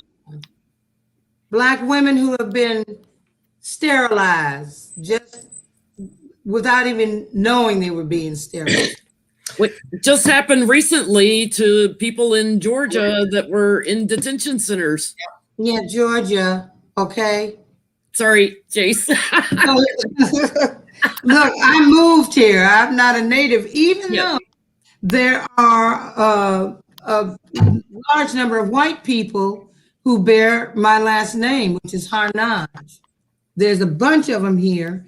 When my father passed, one of the historians reached out to let me know that they had a big family reunion in, I think it's Destin, Florida, somewhere every year, the second week of April, and that all were welcome. When I was going to college in Connecticut, my cousin says, we know some Harnages, but they ain't black. you know. So she sent me some slave narratives where one of my past relatives talked about what a good slave master he was, you know. That at one point, I guess the name, they were pretty prominent in politics back in the day. I mean,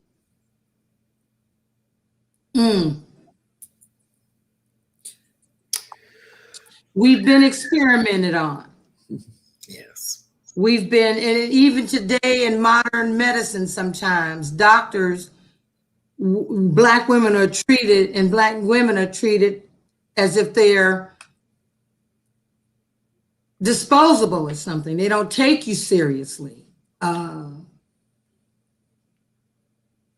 So that we get some, you know, and some, I've had arguments with doctors who wanted to come in, never look at me, never check me out, go to a computer and start asking a gang of questions, never acknowledge me.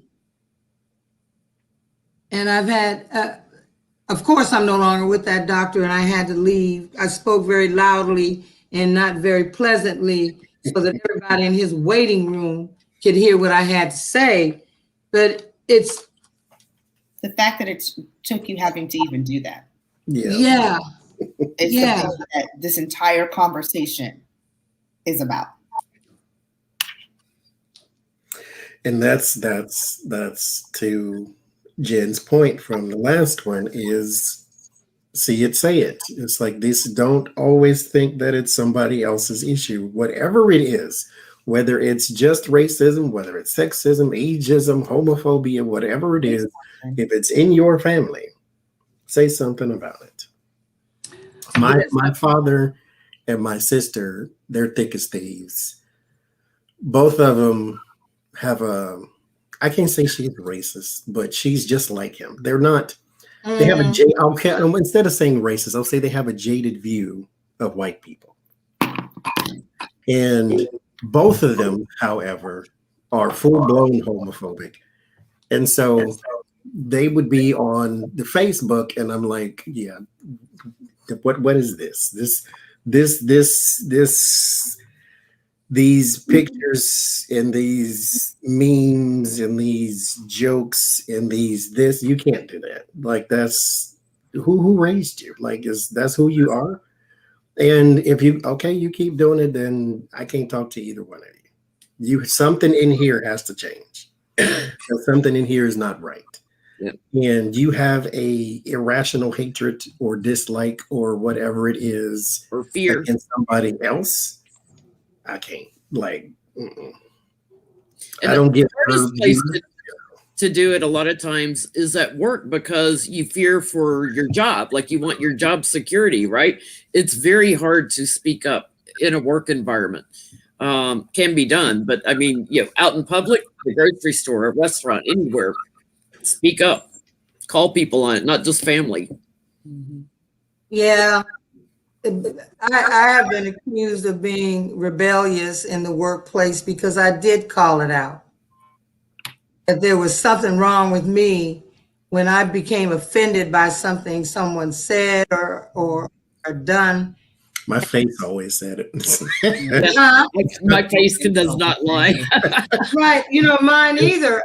I try, but oftentimes exactly what I'm thinking is all over my face. I can't hide that. I can't stop my head from going, like I can't the nod before nope, this isn't sitting right with me. Right. When I grew up with Paiute Indians, there was a reserve not far, and with white kids. Whenever Black kids would get together and we would just be shucking and jiving or whatever, the principal would want to come out and break it up because we were surely plotting the overthrow of the school or just some kind of mischief or forming gangs or, I challenged the Daughters of the American Revolution. I didn't know what it was about. Just trying to join the club. Told me I could not join, mostly because I'm Black. So There's a bake sale. Black I don't know. Student Union. So And something- I'm ignorant in this little area here. So fill me in if y'all know. There's a bake sale going on at a church not too far from here. Our Lady of Faith, something, sponsored by the Knights of Columbus. Whenever I hear the Knights of something, I always think KKK. Mm-hmm. In my head, that's what I always think. What is that? Knights of? What is the Knights of Columbus? Isn't a Mason? Aren't they Freemasons? Is that yeah. Okay. And that's low key Illuminati. So okay. And I don't know. I mean, I don't know what to believe about that. Sometimes you have to think it's so utterly ridiculous that perhaps it could be true. And he has a actual legitimate conversation when you're talking to him. So he doesn't talk like a full hat person, but they have a fraternity about them that is too secretive for me to say that is a legitimate thing. If you can't do it outdoors, then what are you doing? And you can't talk about it? Yeah. I'm like, I met a Black woman who's a Freemason. And I was like, did hell freeze over? Like, it was a black man. Right. it was like, they He let had the ring and everything. they let African Americans and women's? You know, the women's was called something else though. Because when I was going, there was this group of, and I met like the really heavy Black Freemasons and stuff. And I was wondering, like, first of all, I wondered, what's it all about, Alfie? What does that mean? And I'm wondering if it's separate from what the other Freemasons are, the presidents who are allegedly Freemasons, and that I'm all confused about all of that. But I wanted to start a Black Student Union, so all of a sudden I became this radical. I didn't know. I always heard Knights of Columbus, and Knights of the Templars, and Knights of them. I'm like, Right. when you say Knights of, it makes me think small group of white people who are akin to the KKK. That's what my mind always went to because I didn't know no other. Oh, the Eastern Stars. That's right. Yep. The I grew up Eastern in Stars are this team, Warren. My dad is a Mason. My mother was Eastern Star. My brothers were in DeMolay. My sister and I were in Rainbow Girls, which is the teenage thing for them. And you invite friends in, you petition them in. And I wanted to petition in to join our Rainbow Girls, a Black friend at school. And my mom was like, oh no, they have their own. They have their own. It was like, okay, here we go again. Here we go again. As a 12-year-old kid. Yeah. That's a lot of bull malarkey. Like the separation of the Black church. Because I didn't know that anything about Southern Baptist until when I was living in Hawaii. And a pastor approached me because he wanted a choir. So I got I was singing over there. And I got some of my buddies, and we put together this grand choir for one of their Southern Baptist conventions. And I thought Baptist was Baptist. I wasn't familiar with Southern Baptist. And so after first there was a lady who I guess she was the biggest donor of the church. She sat on the front row with her fingers in her ears. She didn't want to hear it. After we got through with the concert, the visiting pastor's wife came up to me and she said, we have a Black family in our church. I looked at her like, is that special? And I told my husband, if we don't accept him, that our church is not going to grow and we're just not doing God's work. So that was when I just found out Southern Baptist was not at all like the Baptist I knew, that it was a whole separate entity. Yeah. Because churches were where we went to read, and especially in the AME church, they were very political.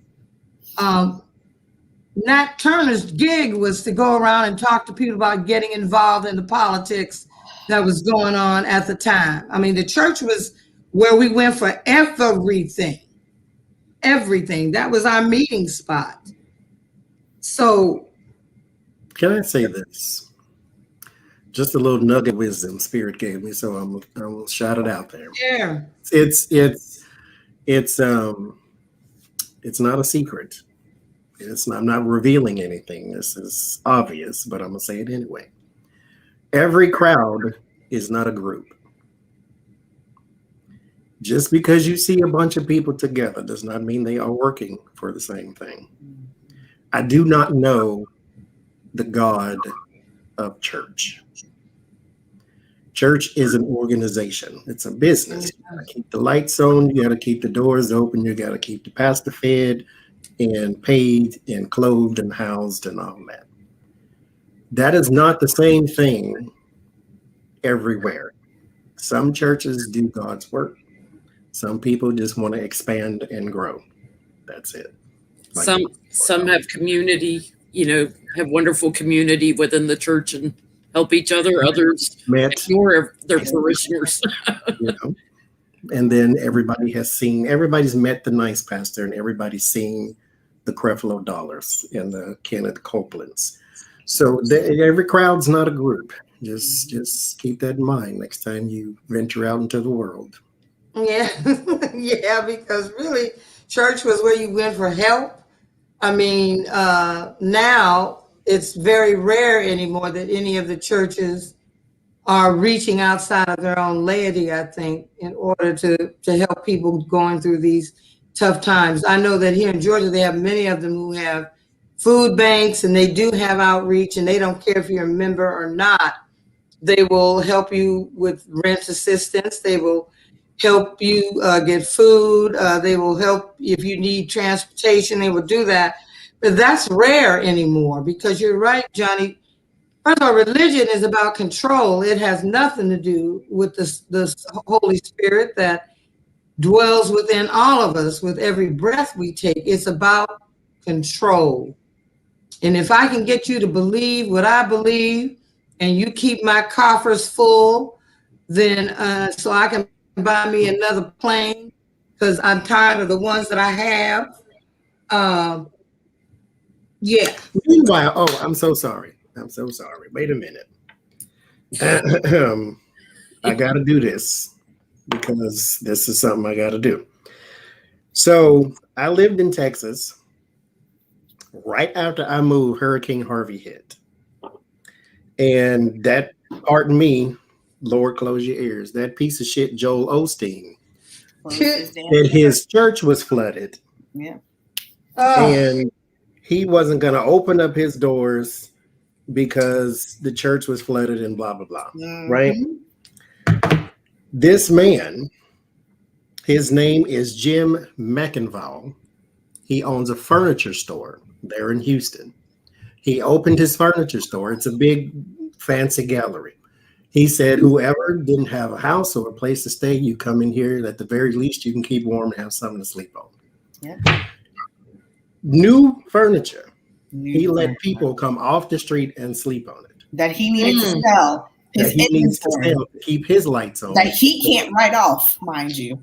And then Joel Osteen, punk ass, got his house bigger than Wembley Stadium. And so next thing you know, somebody went down there with the camera, showing that his church wasn't flooded, and the next thing you know, it's open. And we're helping the community. You ain't helping shit. You got shamed.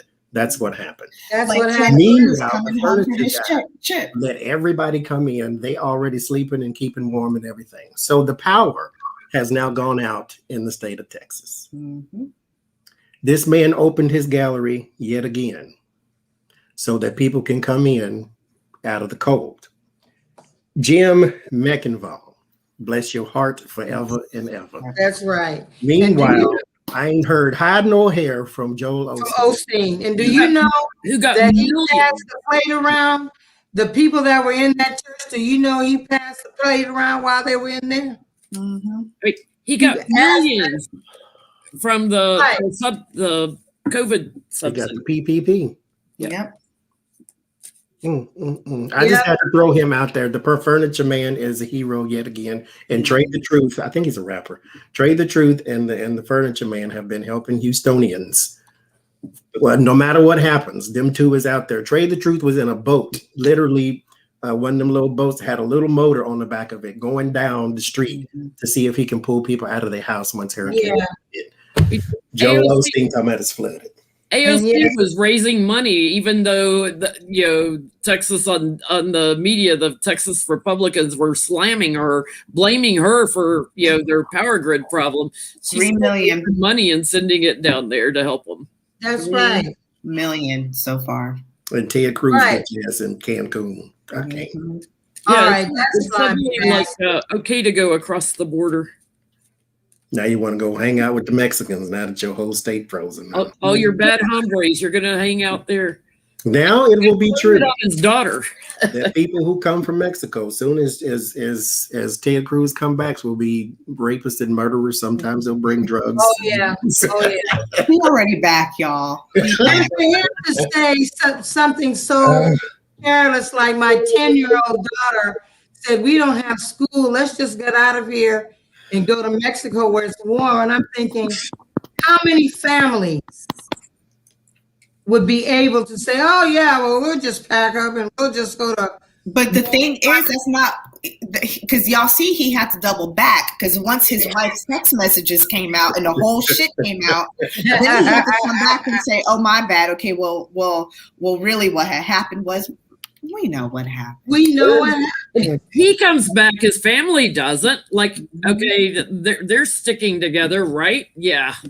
Yeah. Meanwhile, so bad. She's still down there in her $300 a night hotel. Is anybody else offended that their poodle's name is Snowflake? Really? The rescue poodle is named Snowflake. No. Snowflake. FOH. You may as well name it the N-word. I'm saying, right. Because ain't that the insult?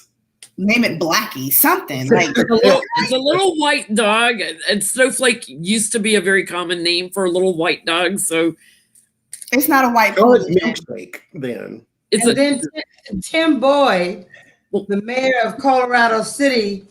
Yeah, he had to quit. That pretty much said, "We ain't giving y'all jack. We're not responsible for giving you." I'm tired of people asking for a handout. And I'm thinking, people pay for electricity. That's not no damn handout. Yeah. He didn't apologize for what he said. He quit. Said he could have said it another way. So I have to go back to Snowflake for a minute. So, Cruz is getting bashed for leaving Snowflake at home alone and all the cold. Newsmax had to go out and attack Biden's dog Champ, like trying to balance the playing field. Yeah. The dog saying Champ looked dirty and everything. It's this fuzzy photo. It's like, how do you know he's dirty? You're not there with the dog and he's 12 years old. And uncared for and all this stuff. They're gonna get dirty. It's a dog. Rick Perry talking about people can be cold for 2 or 3 days while he's sitting somewhere with electricity and heat. Oh, but y'all can as the ex-secretary of energy, Rick Perry. Oh Jesus! See, dancing with the stars. We're not talking about okay, I'm cold. We're talking about okay, I'm constantly cold. And we're not talking about my lights will be on at 3 p.m. That way I can now heat up. All day, they will be in sub-freezing temperatures. So we're talking about hypothermia, at the very least, the common cold and maybe the flu, bronchitis, pneumonia, who the hell knows? They are going to be constantly cold. This is not, you can be cold for 2 or 3 days. No, you cannot. You can't. People are dying. That's what he said. And Rick Perry, every time he opens his mouth, is like stupid. Just rolls off his tongue. Just rolls off his tongue. That's all he got in there, though. So what else is going to come out, I guess? Shit. I want to... Hot Wheels Abbott. Hot Wheels Abbott. Hot Wheels Abbott. Oh, Don Jr.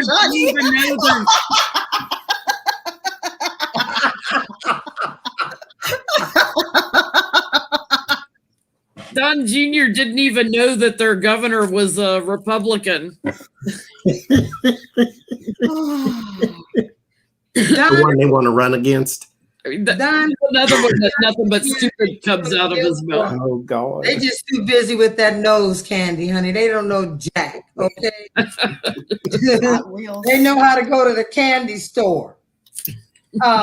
Did anybody see the video of a police officer by the name of Deputy Clyde Carr III, who put out a video before committing suicide because he couldn't deal with the racism? Yeah, that's the man that I brought up on our last show, Jace.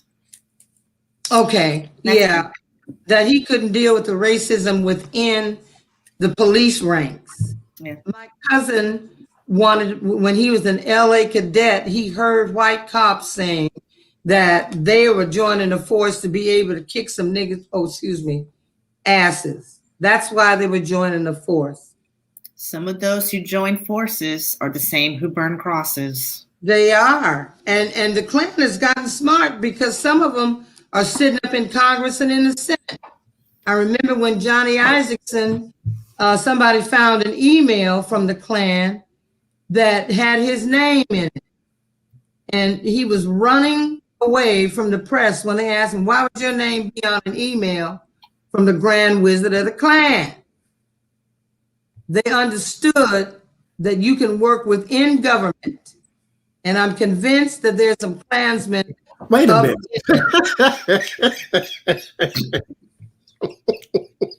Because I don't want to sound like I'm laughing at this man.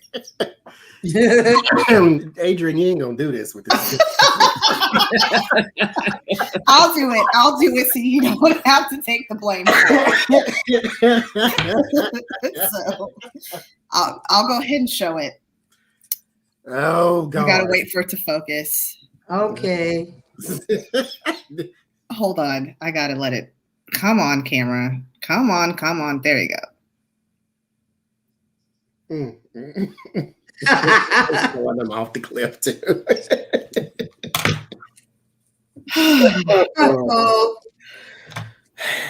It was sent to me. I didn't create it, so I'm it out my email box. No Gmail, red lentil. I don't want to hear none of that. It was sent to me. However, when I lived in Texas, I always wondered why nobody had did that to Greg Abbott. That's all I'm saying. Well, I don't. And then we go back to the beginning. How do you continue to vote people in who don't give a shit about you? They don't give a shit. They're used to doing it. And the thread that runs through is that because they are racists, because now that Black people are saying we are not taking it anymore, we're going to be loud and proud, and we're going to continue to be in your face about it. When Trump was talking about the statues being torn down, the supremacists are looking for an identity because the people they call heroes were traitors and losers. So now the sons of the Confederacy, their heads are spinning around like Linda Blair in The Exorcist because they want to still hold on to the lie that these men were genteel Southern gents who were just they were kind to their slaves. And how many statues of Hitler are in Germany? None. You don't erect statues for people like that. We have statues, and to Donald Trump's point, he was saying, so what are you going to tear down the ones of Abraham Lincoln too? Then if you have to, tear it down too. Yes. If that's just what you got to do, if you want to be right and you want to take all the statues of all of the questionable white people in the world down, take his down too. I don't really care. That he ain't no kin to mine, so whatever. Right. Mind you, I was you, not free in 1776. Right. So whatever you got to do, do it. And mind you, Abraham Lincoln didn't free the slaves because he thought Black people were equal to white folks. He said out of his own mouth he didn't think that they would ever come up to the intelligence level or education level. It's a bargaining chip. Yeah, but And then stop making pennies. They cost 1.3 cents to make. Yep. You even worth 1 cent. Stop making. Why you at it? while you're at it, oh God. So here we are in 21st century, still trying to figure it out, still talking about it. Let me say this. Just I guess while we wind down, let me say this. The world will have a constant where people think it is getting worse when it is always getting better. Getting better. All you got to do is look at your screen right now. Yep. Right. This is proof of progress. Yep. Pray for progress instead of change. We are proof of progress. All different roads, all different areas of life, ages, religions, groups, and whatever else come together. We are proof of progress. It is always getting better. Don't ever think that it's not. Be careful of the media you consume, because it will make you think it is worse. It is the absolute the most. Use your brain, media literacy. Get out of your comfort zone. Talk to other people. You will realize it is not that bad. It just isn't. And the other we have thing a lot is, of shit we need to fix. Absolutely. Oh yeah. Like Johnny says, let's push towards progress. Let's keep it pushing. We can do this. I love that. Like, don't pray for change, pray for progress. When you said that a few weeks ago, Johnny. That's right, Johnny. Glenn Kirshner talked about before the election, voting too big to rig, because we know there's rigging going on. And we have to do that down ballot every single election. That's right. Turn out and flip those state legislatures. Because Doug Collins and Sonny Perdue are trying to come back and challenge Warnock. It's interesting that Perdue didn't want to run against Ossoff. Very interesting, but he wants to challenge Warnock. And one other thing, I think it's just very ironic that Limbaugh checked out of here on the African Americans Black History. He died in Black History. Yeah, right. Well done, Karma. Well done. Right, well done. So, if the prayers of the righteous avail as much, baby, we prayed your And fat died of ass. black lungs too. Lung cancer, mind you, blocked. I hate the word blocked, but that's throat chakra. Fucked up throat chakra is really what I That's want. right. That's what that was all about. Because that was his weapon. That was his weapon. That was his weapon. Those hateful words, those lies, those things that he was just a vile human being. And then did anyone hear what someone came on his radio station and said? It sounded like Candace Owen or somebody like that. She said she was heartbroken that he passed. All right. What about all those hateful tweets when you squeezed out that little black boy? But anyway, they said Rush was so kind, that he was always respectful of everybody that he met. I mean, it was such drivel. It's like, what Rush Limbaugh are you talking about? What did we miss? What did we miss? Nothing. Nothing. We seen what happened. Opioid addicted fat ass pig. I loved it on Twitter. Trending for a while was rest and piss.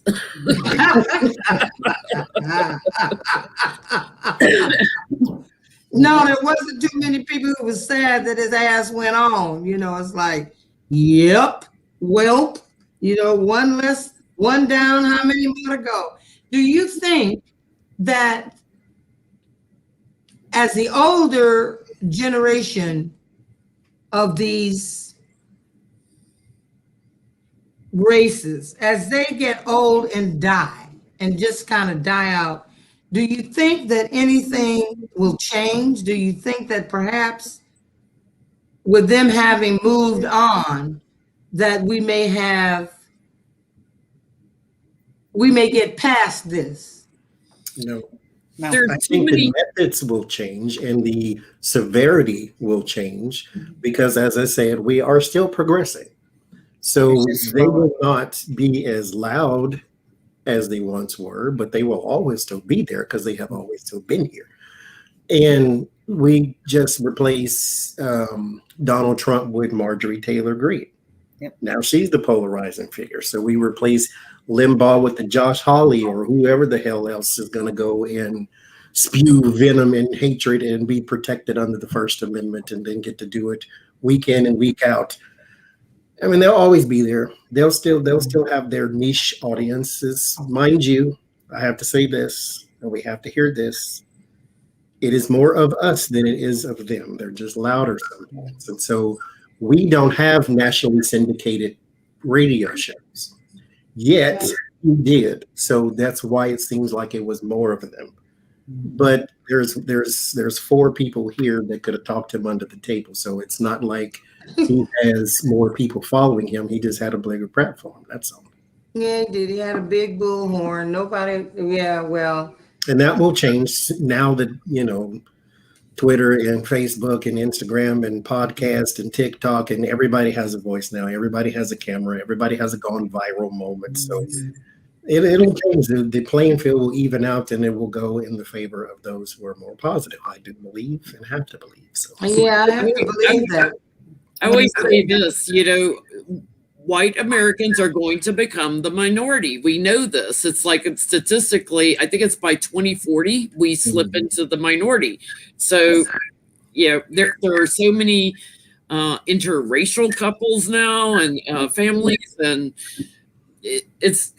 we are a progressive country, as Johnny says all the time. We are progressive. We're constantly moving forward and making progress. So it'll change. They'll crawl back under a rock, if I can talk, when they see they're in the minority. we That's just what need they're our so government to right. Do you think that's why they're fighting the supremacists are fighting so hard? Yeah, Because they know that they'll be the minority? absolutely. Because the country is getting browner and browner and browner. Absolutely. Jackie, let's see, let me go up on the chat. Jackie Khan wants to know if Trump is going to be able to buy him a radio station. If he don't have to pay for it. Yeah, I mean, He can't get his library because he has to pay for it. Well, I he can buy a doesn't, radio station. It doesn't mean I have the money to do it. right. He doesn't need a library because he doesn't read, enough about books. So what would he put in the presidential library? Old Playboys or something. I was about to say that. I was going to say. Old memorabilia when he was king of New York. All his spanking materials, what he likes to get spanked with, rolled up magazines. Right. Old Playboys of his wife. Yeah, was she in Playboy? Hustler or something like that. Yeah, she was in some magazine, half dressed and. No, not half, naked. Yeah. Well, wow, this has been a lot of fun. I really appreciate Jenn coming on and sharing her experience. We didn't do a lot of readings tonight because Jenn it was more of a discussion. Well, good news, Mercury has gone direct, so maybe you might be feeling a little lighter. I just threw some cards on Trump's radio station. He can't get the money. He's too isolated. He's looking for handouts. He can't get it. Because who's going to pay for it? Yeah, well, he'll always have Tucker Carlson, and he'll always have Sean Hannity. He'll always have OANN, a station out of San Diego started by a Russian who moved here to spread more propaganda. So he'll always have them and his devotees who look at him like he's a god. Ask his fat ass to go walk on some water, see what happens. If he's indestructible like that, if he's a god, Lord have mercy. Lord have mercy. Johnny, you say, Lord have all the mercies, because we sure. 1 through 10, have all of them. Take You it. know, because it's just awful that we're in the going into the third month of 2021, and his stench is just still in the air. It's because it's supposed to be. Because now is the comeuppance. You know, everybody's wanting to know when he's going to get sued and all this type of stuff. I will say this though, the news headlines have been a lot calmer. Yeah. I don't feel like the world's about to blow up. Now Right. I am anticipating a little bit though of the spin. Joe Biden walks out and he doesn't have his suit jacket on. Oh my God, the scandal! Or he says, because you know he has a liberal mouth, so he might say shit or something, you know, and then the world is on fire. So I'm waiting on the spins right now. That's Yeah. Yeah, well, it is a lot calmer. I appreciate that. And I actually appreciate that some things are getting done. I mean, you know, that's what it was. We were talking, me, you, and Becca the other day. I was saying that Kamala cast her first tiebreaker vote. It was on the stimulus. Both of them. She had 2 of them, and both were on the COVID relief thing. So she's, and that's why I always in the readings got that she is going to play a very big role in this administration, like more so than any other vice president in recent memory. well, what do you think about Lindsey Graham saying that when they come back in 2022 or whatever and get more seats in the Senate or in the House, what do you say about him throwing out that they'll look to impeach Kamala Harris? Yeah, Adrian did a reading on that, didn't you? Yeah. Did you do a reading, Adrian? He talking at the side of his neck, so it's, you know. Yeah, he's wishful thinking. He's got his own problems getting ready to come down on him. Maybe he wants to be Right. a black woman in his lifetime. Maybe that's what it is. You know, he's for me, I think that he is hungry for power because he abused his power as head. What was he, head of the judiciary or something? He abused his power just as Trump abused his. He loved being in the chair, and so now he's not. So I think he's probably gunning for Mitch McConnell's spot because McConnell is not very popular right now. This is the age of Aquarius. Right now is not the time to pick a fight with a woman. I'm gonna just say that right now. So No. You can't keep do that in that. mind, Lindsey Graham. I don't care how sweet you are on the tee, but you better watch out for that compliment. That's right. Yeah. Because you take one of those 6-inch pumps and put the heel right up your little brown ruffle. You better be still, son. Be still. He might like that. So I don't know. Hmm? He might like that, so we don't know. Yeah, we don't know because he does like ass now. I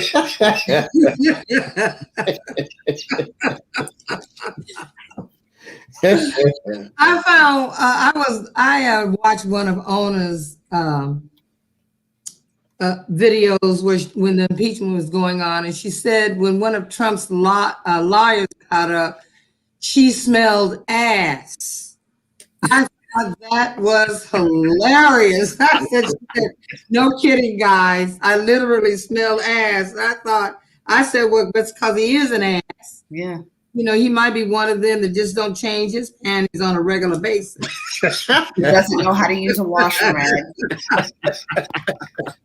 Yeah. He might just get up in the morning and check to see how deep is the skid mark. Oh, I'll wear them again today. They're good for 2 more times. Yeah, maybe I can do the next couple of days.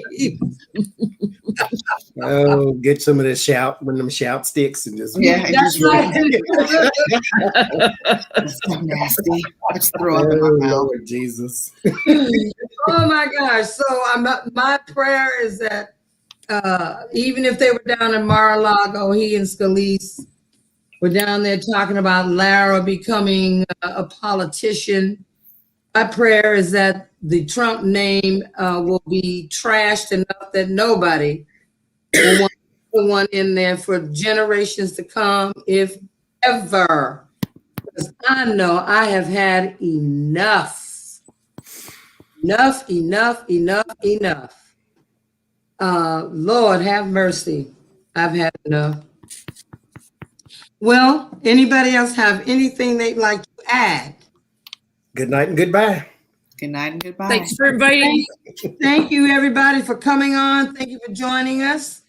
I really do appreciate it. Twaina Bernard, you're a darling. You're a darling girl. Thank you so much. We'll see you.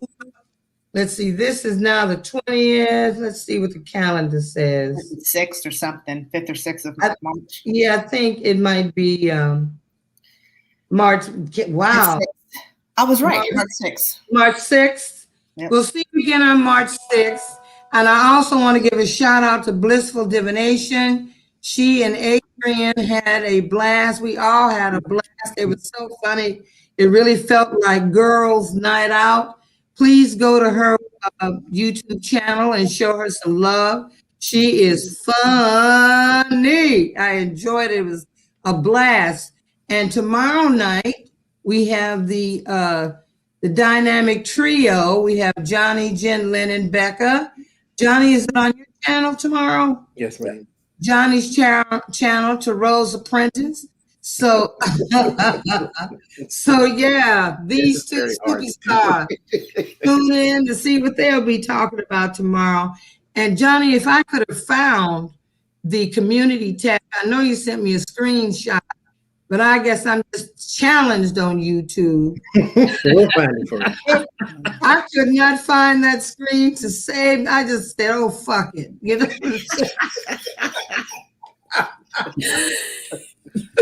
But maybe sometime this week I'll take a look and see if I can find the community tab so I can start posting things, and perhaps anybody that wants to can suggest topics or something. You know, I enjoyed all of you, and I really enjoyed laughing. This has been great.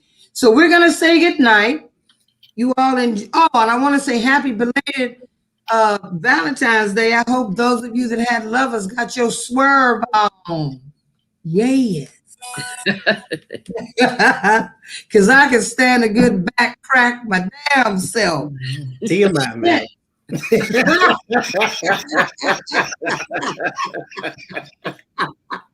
What party you having over here?